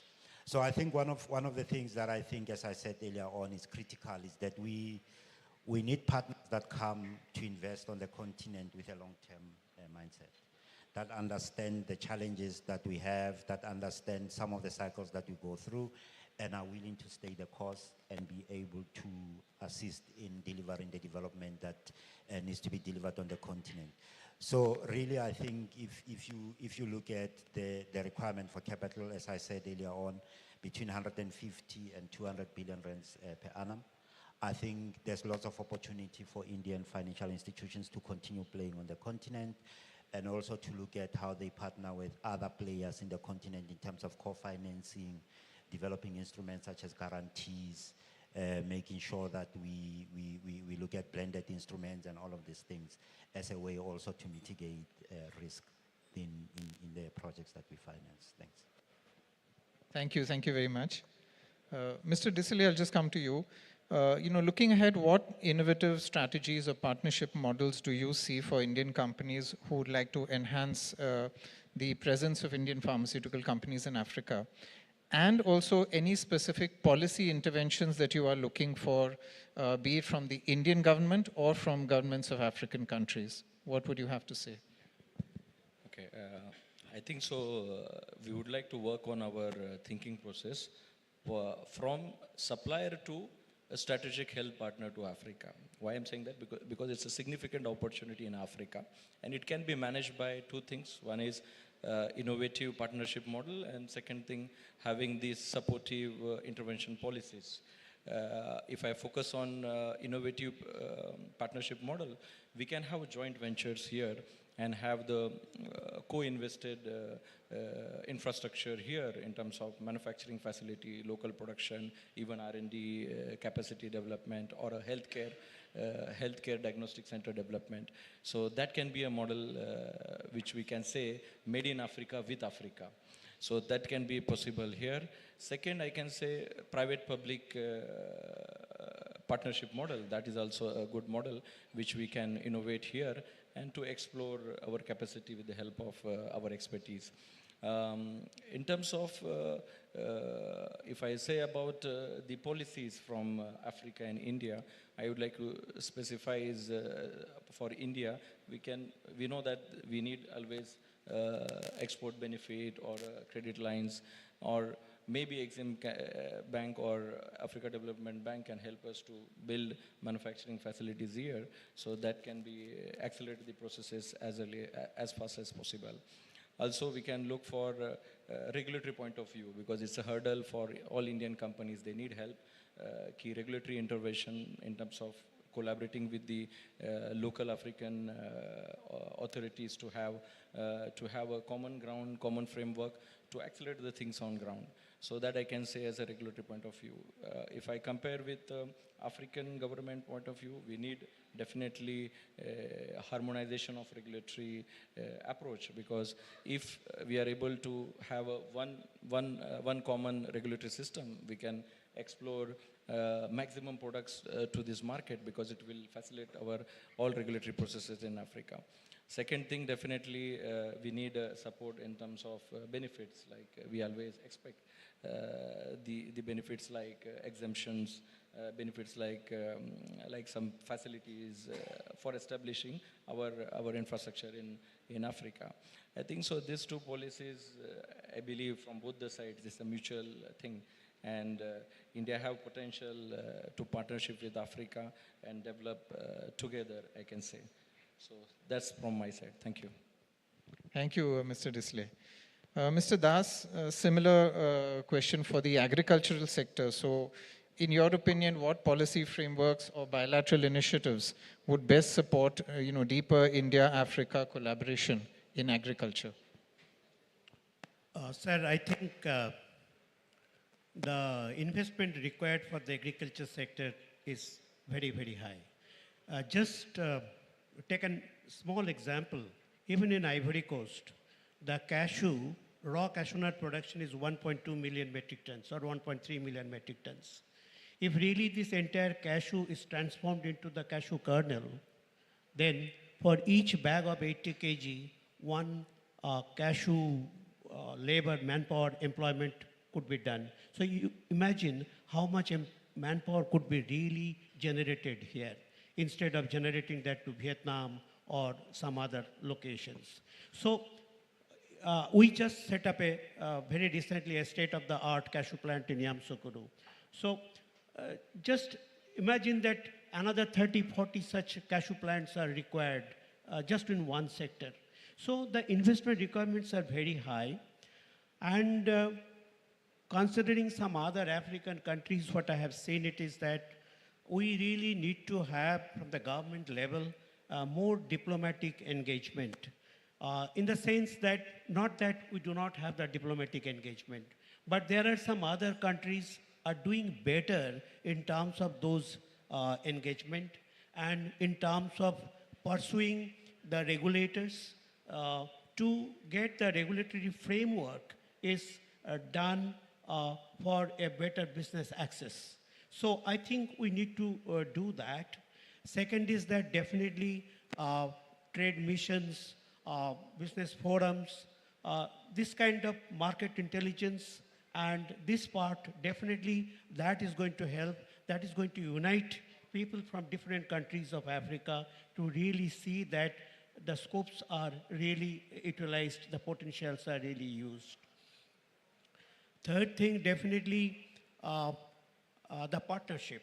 The partnership with in Africa, the manpower is tremendous potential, and they are very, very excellent in terms of their capabilities.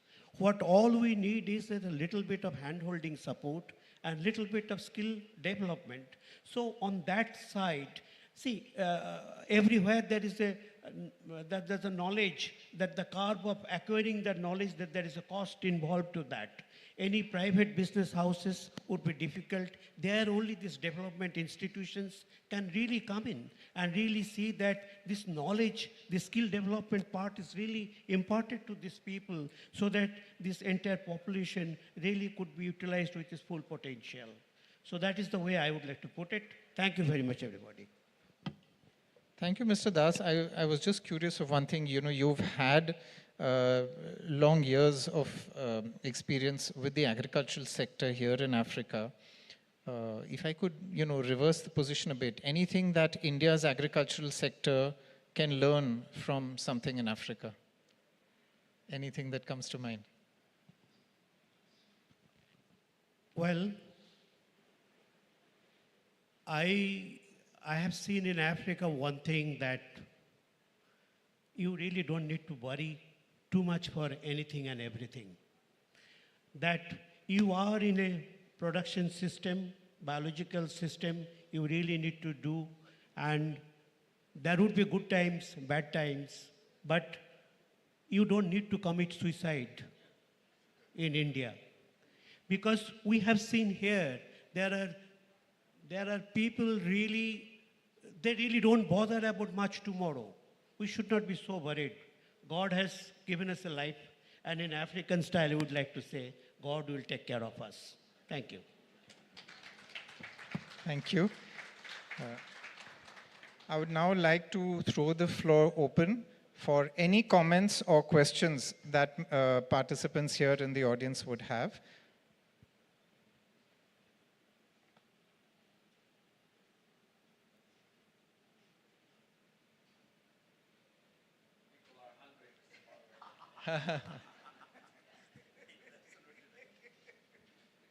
Just a moment, I can see some.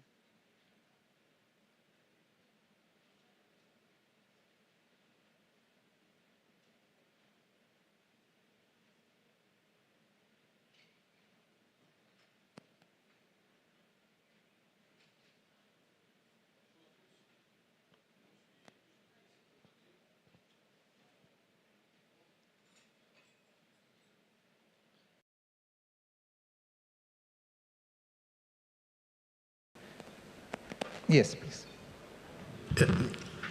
Good afternoon to everyone. My question is to pharma panelists.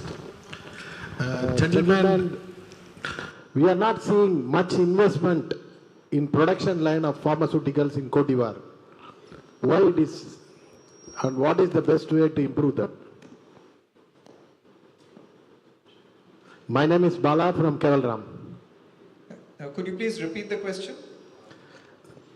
There is not much investment in production of pharmaceuticals in Africa, especially in Cote d'Ivoire also. What is the reason behind it?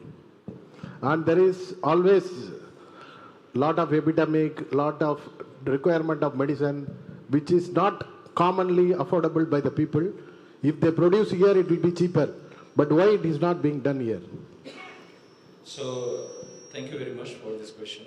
I can understand. We have a lot of Indian companies in India and rest of the world, but in Africa we have few. In Ivory Coast also we have few companies. They already started their operations since last 4 or 5 years. I can say one company, AfriCure, Pharma, and there are few local companies that are also there. The challenge here is if you see a market size. Normally it's very difficult to manufacture products in mass quantity if you have a limited market size. And I mentioned in my previous comments also why harmonization of regulatory is required, because if you have a harmonization of regulatory in terms of French West Africa or East Africa, we'll get maximum volume and it will be easy for us to produce product with the cost effectiveness. Otherwise the cost of goods can be a higher side.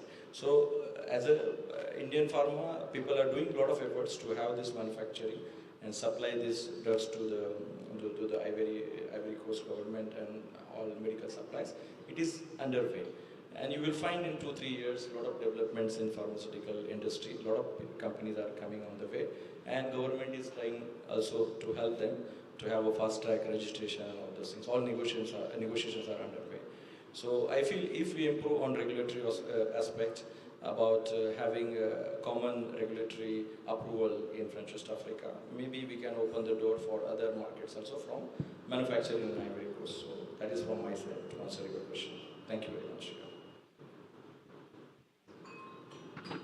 Hello. Yeah, please go ahead. Please introduce yourself. Yeah, my name is Anand Hari, Director General, AfriCure Pharmaceuticals, Cote d'Ivoire. I think one of my friend, colleague, Mr. Somshekhar has introduced AfriCure Pharma. So I just thought, okay, I'll just comment on the question which is asked by another friend and colleague, Mr. Bala. The actual problem is an old story, actually, when you know into marketing.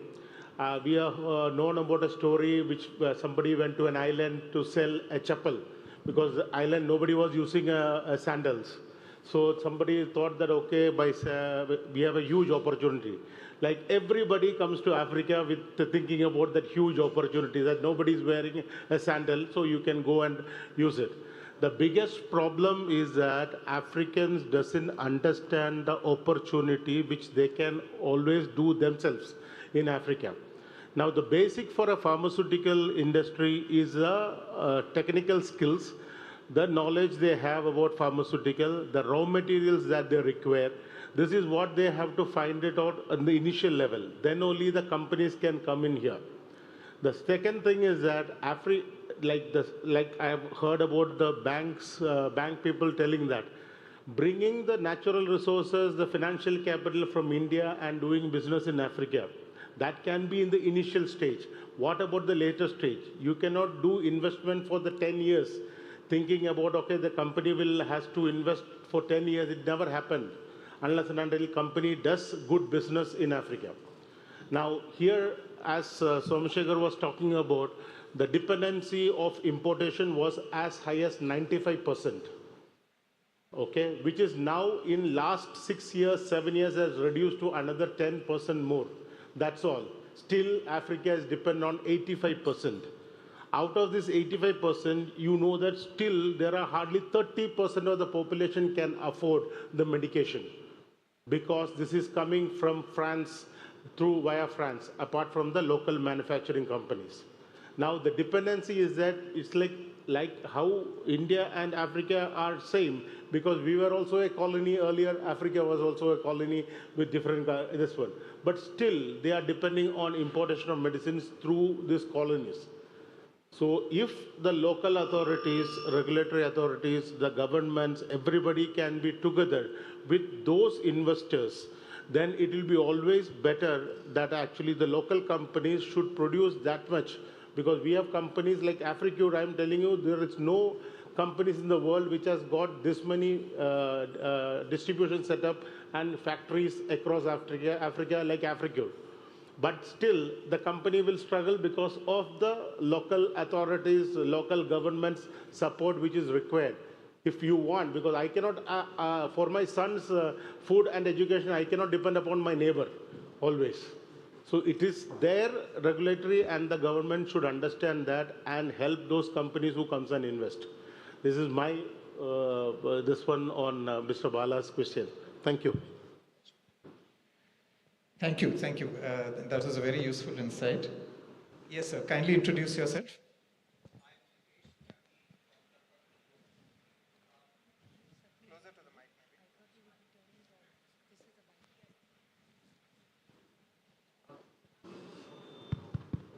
Hello.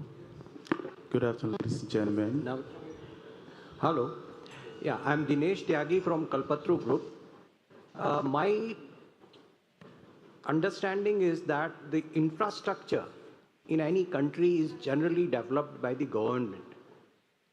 In that, as a Kalpatru Group, we can assist, but the funding becomes a major constraint, as many governments are not having funds.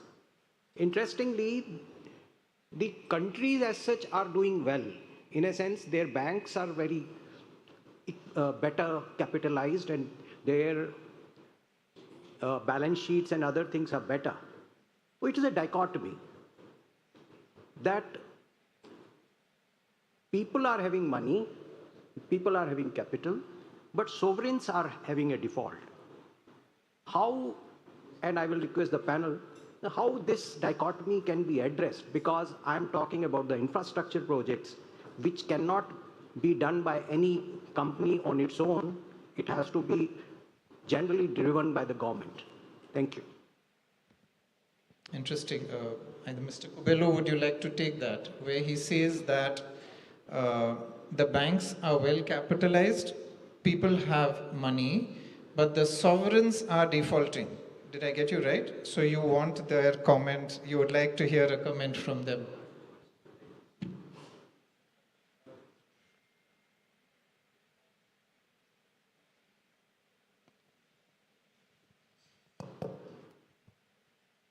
No, thanks for that. I think it is true that if we look at the financial system across the continent, generally we have very well capitalized banks.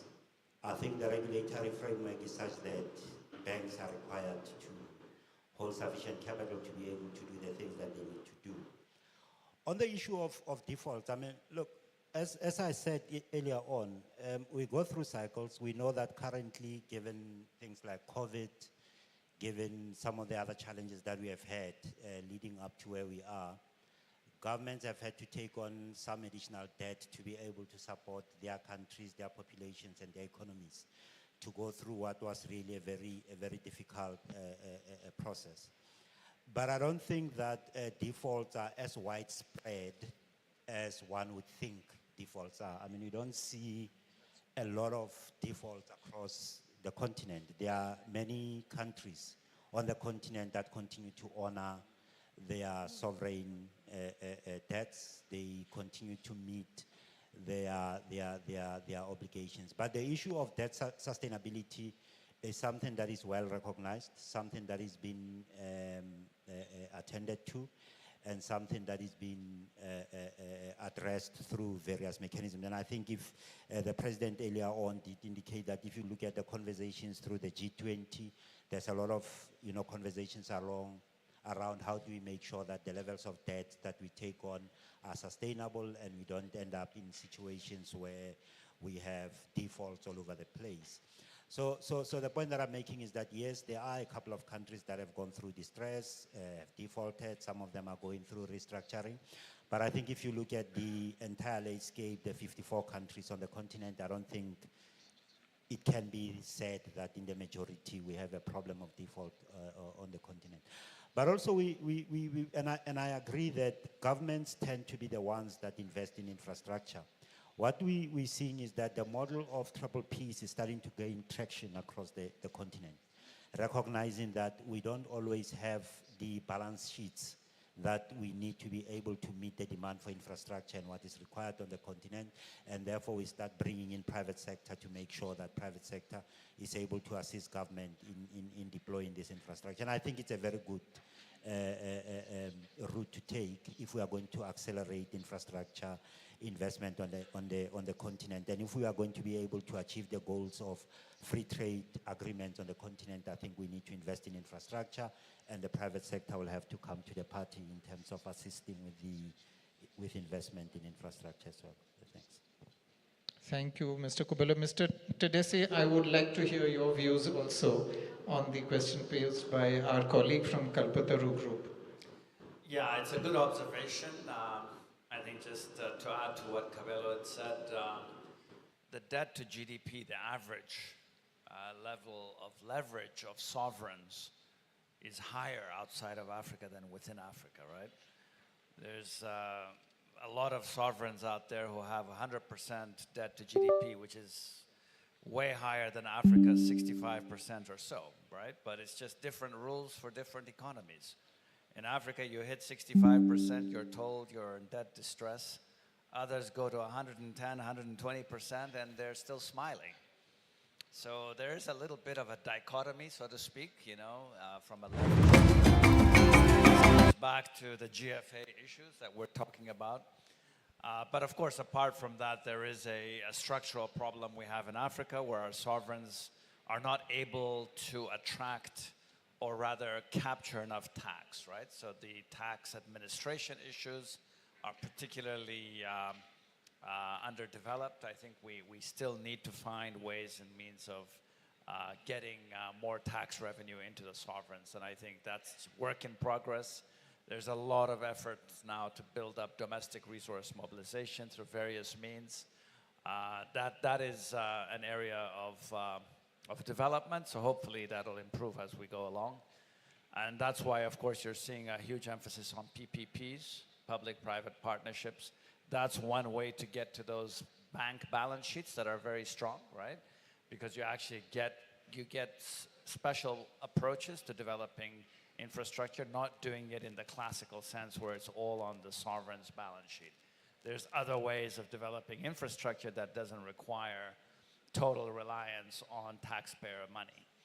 Of course, then there's a question of the affordability of that service, which is another complexity that comes into the equation.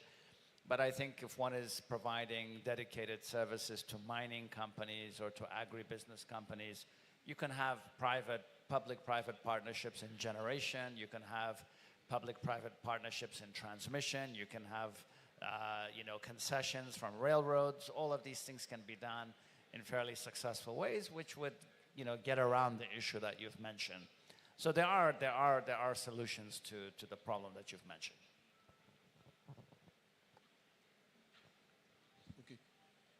J'ai une question à adresser à M. Dash de l'agriculture. Je suis M. Brice Beaumanet, entrepreneur indépendant dans l'industrie. I'd like to talk about a wood that we export in huge quantities. As an entrepreneur, is that one of the difficulties we face is working with India. We deal with individuals, and generally with individuals, things take time, and sometimes you're not able to conclude contracts. And I'd like to find out from Mr. Dash, what partnerships should we tap into so that we can export wood, and you also have cashew nuts and other products that can be exported to India. How do we build relationships with Indian companies? We can do a lot in terms of cereals and other products. Thank you. I will also have the question summarized in English for those panelists who are not able to connect. Very briefly, a summary. So this is about the export of wood, and the question is how to facilitate collaboration between Africa and India, and especially in terms of finding importing companies in India that are interested to take the export products. Thank you.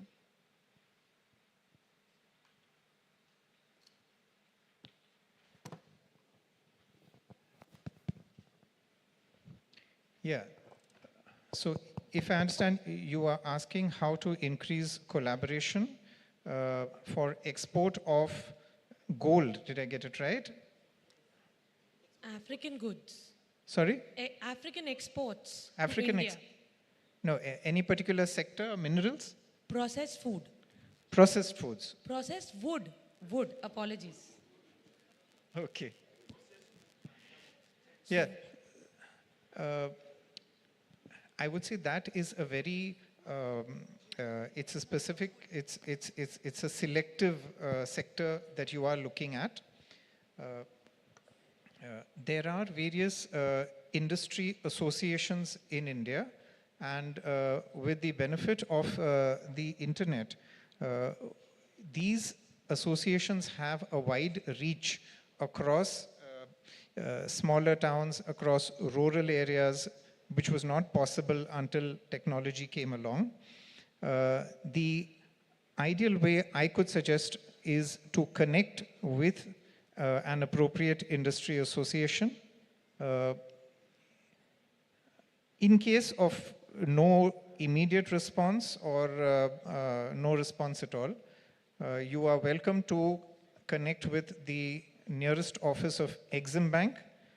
In the African continent, we have a presence in 3 countries. We are here in Abidjan, we are in Johannesburg, in South Africa, and also in Nairobi.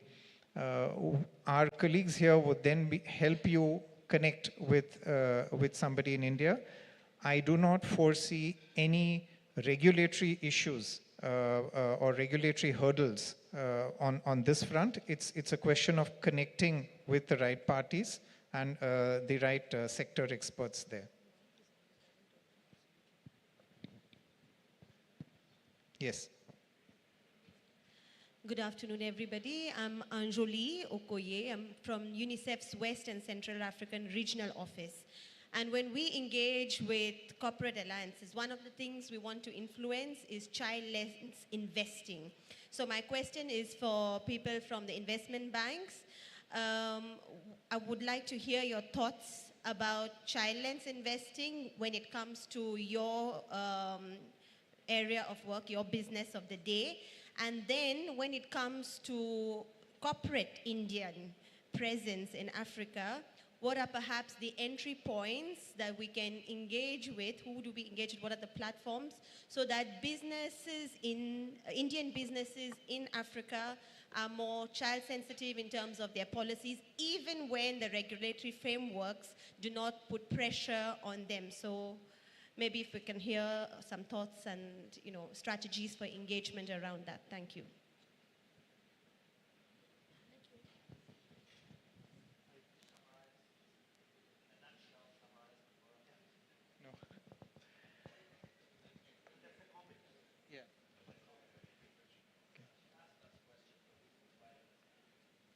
Ma'am, could you repeat your question? The panelists are not clear what the question is.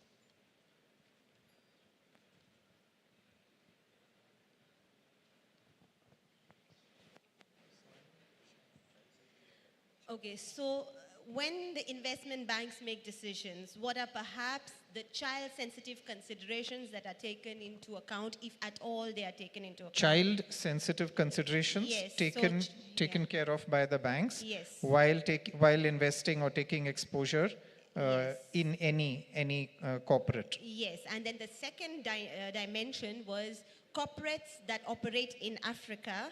How do we engage with them so that they will respect child rights and it's taken into account in their own corporate level decision making?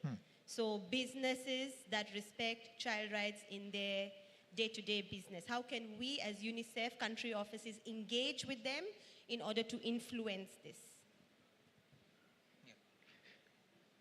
Please, sir. Mr. Tadesse, yes. It's a clear question.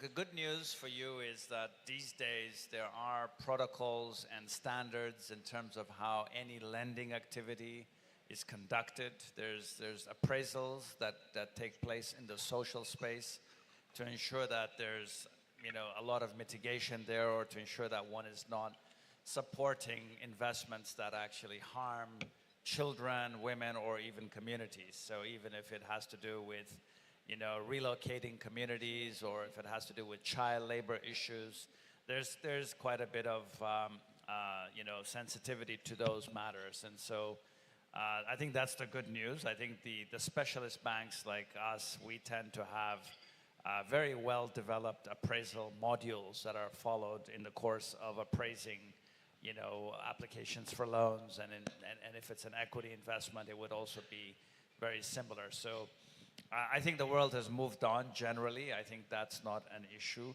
The same applies to the environmental sector. There's a lot of well-developed screening methodologies and appraisal methods that look at those issues. So I wouldn't be as concerned today as I would have been 20 years ago. Right, so I think that's the good news. But there are issues that go beyond where banks are. For instance, there's early childhood marriage. 12 million girls get married in Africa before they're adults.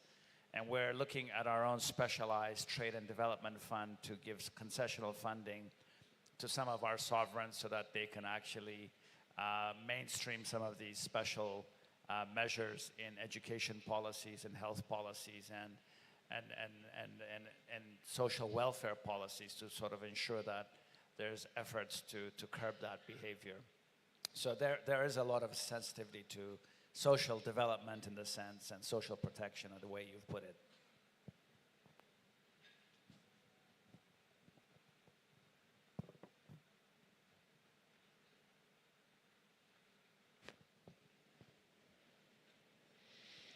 Right, I don't see any more hands going up. So it's been a very enjoyable session, ladies and gentlemen, and Mr. Tadesse, Mr. Kobelo, Mr. Das, Mr. Disley, thank you so much for giving your insights here, and to the audience also who have made this an interactive and a participative session. We are now drawing to the close of the 10th edition of the India-Africa Partnership Day. Discussions like this leave us with, a lot of, may I say tongue-in-cheek, a lot of food for thought. And we do enjoy this experience of coming here and hosting this event with our partners in Africa. I hope you all have had a good time in this session. I invite the panelists to please join me for a group photograph.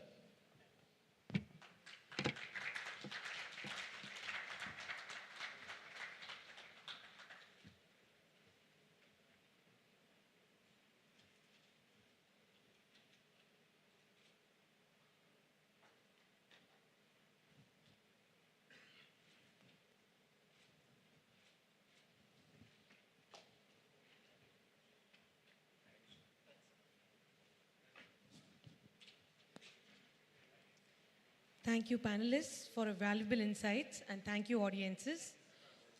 On behalf of India Exim Bank, I would like to extend a warm thank you for taking time off to all of our audiences of your busy schedule and making yourself available here this morning. I would like to extend my sincere thanks to our key speakers, Dr. Rajesh Ranjan, Indian Ambassador to Cote d'Ivoire, Mr. Losine Djabi, Director General, Ministry of Finance, Cote d'Ivoire, Ms. Natsin Mete, Executive Director, AfDB, Mr. Vivek Saraswat, General Manager, Board Member, Tata Africa, Cote d'Ivoire, Mr. Usman Fall, Director of Industrial and Trade Development Department, African Development Bank, and all our honorable panelists.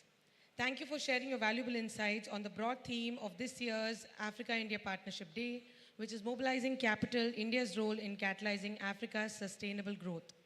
This underscores the growing strategic and economic synergy between India and Africa in the pursuit of inclusive and sustainable development. I would also like to thank AfDB for their continued support and partnership for making AIPD a huge success year after year. With AfDB's support, we have been able to proudly conclude the 10th edition of the Africa-India Partnership Day 2025. And while we speak about AfDB, I cannot miss to mention about Madam Mete. Your support and guidance has been instrumental in steadfasting this relationship and making the AIPD a huge success. A special thank you to the technicals and the events team. And last but not the least, a big thank you to the entire India Exim Bank team, our Managing Director, Ms. Harsha Bangari, for leading the delegation all the way from India, our two other offices along with our West African office. So we have our East African representative who is here, as well as a Southern African resident representative who is here. And while I conclude this, I conclude my vote of thanks by inviting you all for a warm Indian lunch. And while you all are having the Indian lunch, you all can see a short video on India Exim Bank's interventions in Africa. Thank you so much. You all have been a great audience.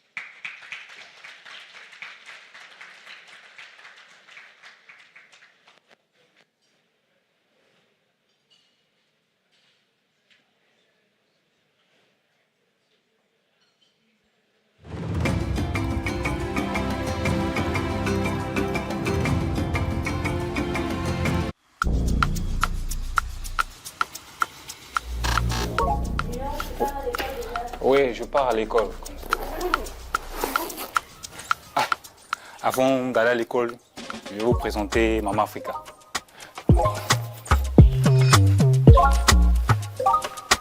C'est un robot humanoïde qu'on a conçu à base de tous les trucs qu'on a récupérés dans les composants électroniques, du carton, des fils d'aluminium, tout ce que l'on a utilisé et puis on a jeté. Présente-toi. Je m'appelle Maman Africa. Je suis un robot humanoïde. Comme tout robot, Mama Africa a besoin d'une connexion Internet à haut débit pour faire fonctionner son algorithme. Jusqu'à récemment, des innovations de ce type étaient limitées dans leur développement par la faiblesse du débit Internet. On peut maintenant mettre en ligne, mettre Mama Africa en réseau sur Internet pour que même là où tu es, quel que soit le point de la planète que tu te trouves, tu peux interagir avec Mama Africa. Ce sera grâce à la fibre optique. Avec un financement de 33 millions d'euros, la Banque africaine de développement et l'Union européenne ont contribué à connecter la République centrafricaine à l'Internet haut débit. Grâce à plus de 900 km de câbles en fibre optique, le pays est dorénavant relié à ses voisins, le Cameroun et le Congo. Avec la fibre optique, le débit a été multiplié par 3, de 3 gigabits par seconde à 10. Ce n'est qu'un début. À l'université de Bangui, un incubateur leur est désormais dédié pour apprendre à exploiter le potentiel de la fibre optique et concrétiser leurs idées. Ce que je suis en train de dessiner ici, c'est un tracteur solaire. J'ai vu les gens en train de cultiver à la main. Pourquoi pas inventer quelque chose en solaire? Parce que là-bas, il n'y a pas le carburant, il n'y a pas l'électricité aussi.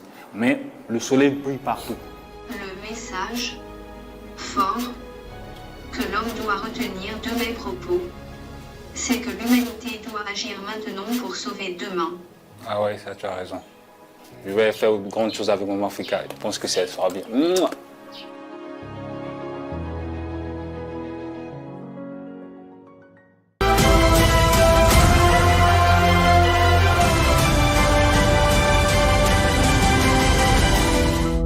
Ethiopia has a big potential in hydropower because our landscape is mountain area. So by using those natural resources, we can produce hydropower energy. We have a potential also to supply East African countries.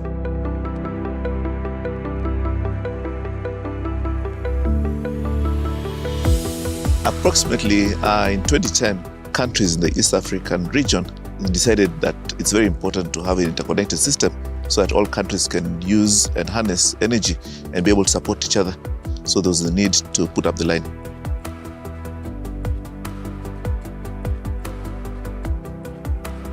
So why we use this system is to minimize the power loss, also to minimize the transmission construction costs. Also, it is very easy to operate from different countries' grids.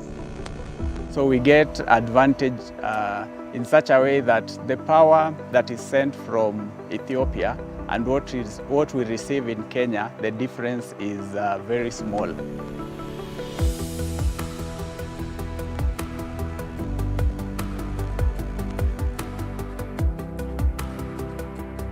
This is where conversion from DC to AC happens. We have the line coming from Ethiopia through that bushing. Then it connects to our thyristor valves for conversion to AC, and then comes out on the other side as AC and is connected to the Kenyan national grid.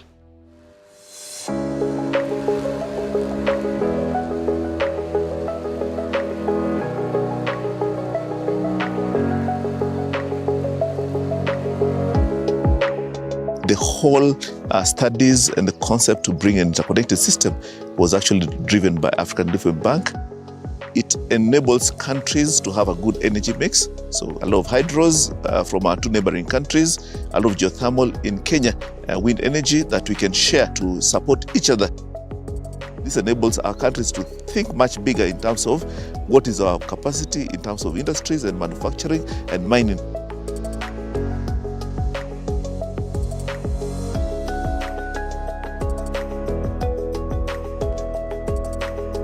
We also have benefit of attracting investors, especially in heavy industries and light industries, who, first of all, their moral foundation is on clean energy, and also it is cheaper. As they do that, they create employment. They also improve their livelihood through being able to feed their families and also educate their children and live a better life.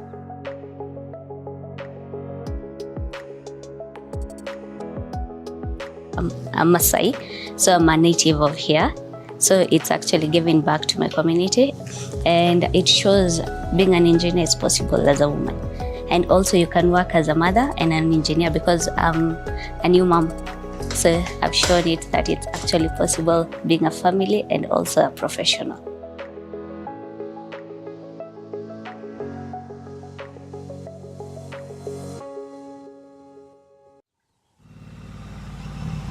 Depuis que j'ai commencé par travailler, je travaille toujours dans l'obscurité.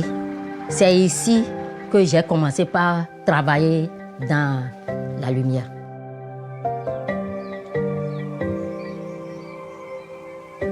L'accès à l'énergie est un enjeu clé pour de nombreux pays du continent africain dans l'atteinte des objectifs du développement durable.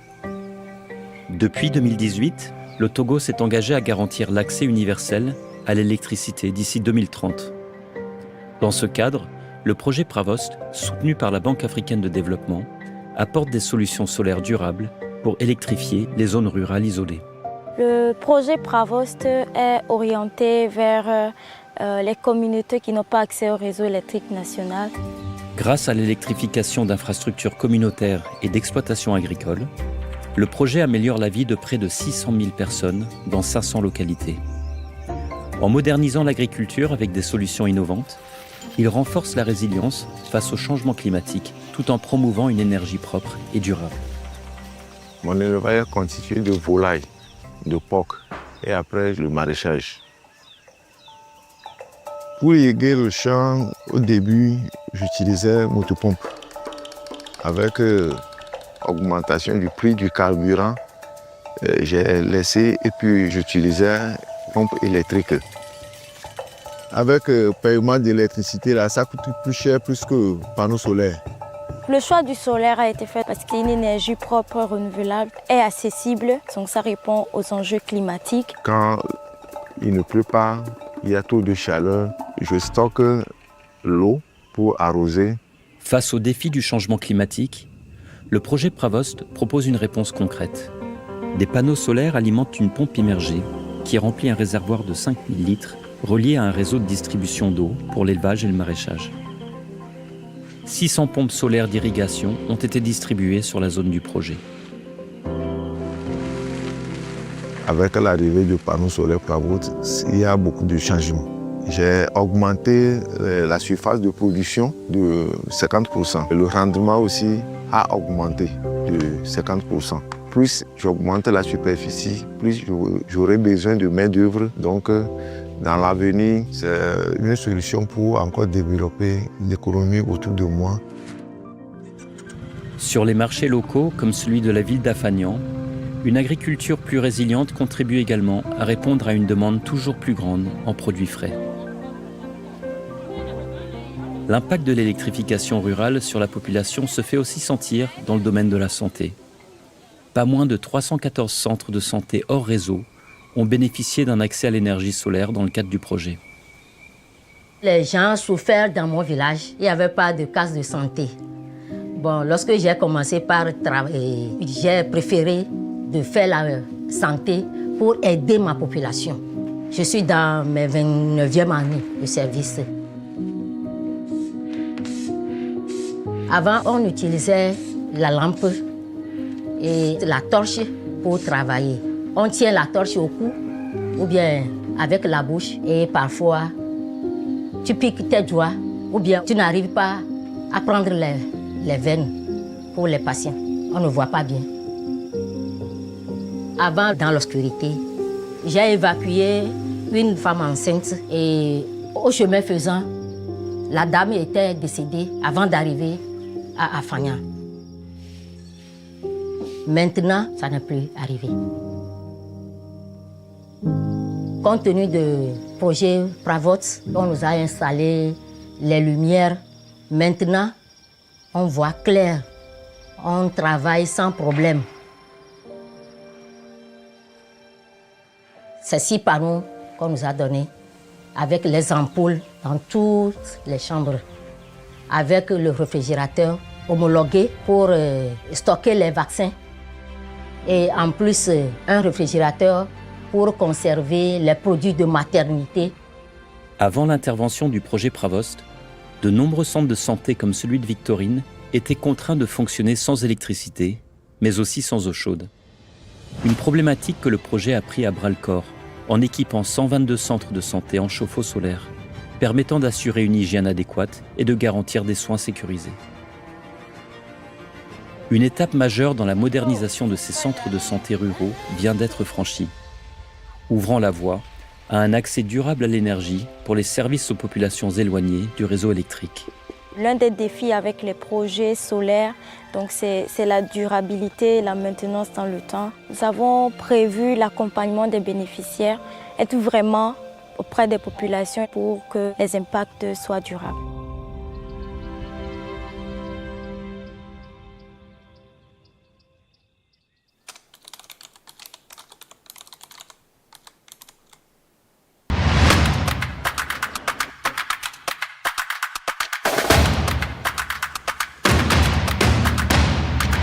We believe that Africa will be the Silicon Valley of tomorrow. My name is Yahya Boulel. I'm 26 years old. I am CEO and co-founder of Go My Code. What we do as Go My Code is we operate a learning technology company, one of the largest learning technology companies in the continent that train people on digital skills. These programs can be from 40 hours to 80 hours to 400 hours of teacher-led training, so around data science, digital marketing, design. So actually when we started the company, we were only 3 people in the company and we only had 5 teachers, and we started with one city and one location in Tunisia. And from there, actually, we want and expanded to a team of over 800 people today. Now it's more a Pan-African platform operating in North Africa, West Africa, and East Africa. And we actually went from a company generating a few thousand USD to generating over 4 million of annualized revenue right now. Go My Code aims to transform the lives of young Tunisians who have the desire and ideas but don't have the opportunity to train. Since 2017, the startup has trained over 30,000 students. Among other companies, Go My Code has been financed by the African Development Bank Group and the European Union through the Pan-African investment platform, AfriCinvest. The goal is to unleash the potential of innovative African startups. Betting on young people who dare, undertake and create value is the bank's and the European Union's ambition. Okay, so my name is Koussaïr Cherni. I'm 25 years old and I'm an entrepreneur, the founder and CEO of Guépard. Guépard is the fastest animal on earth and we want the next highways of data to be as fast and efficient as possible. So in 2019, I discovered Go My Code with their AI training. I followed the training and later on in 2021, I joined Go My Code as their country launcher for Morocco. I learned the soft skills necessary to scale and manage a business, and combined with my passion for mathematics, technology and all that stuff, is actually what makes us today tech entrepreneurs and be able to scale businesses based on complex products. The fact that Yahya trusted me with this responsibility gave me the confidence and the trust to actually build my own ideas and pursue my own ventures. I've been always passionate about math, and coding is basically another language based on math. And the fact that I could automate things and make them work by themselves is actually where I get my dopamine. Thanks to the exponential demand for these new training courses, Go My Code has expanded much more ambitiously. The startup is now present in 9 countries worldwide. Go My Code has been supported by the African Development Bank Group and the European Union as part of the Boost Africa project. We believe that Africa holds the potential. When you look at the numbers, there are 2 countries today in the continent in Africa that comes with the highest concentration of developers per million per capita, which is Tunisia and Morocco. So Tunisia is really positioned at a really good place to produce high-skilled talent and high-skilled profiles that can really operate in this global economy and not just a local economy. And that's a really exciting idea for us. So we started almost 1 year ago with only 3,000 euros as a start.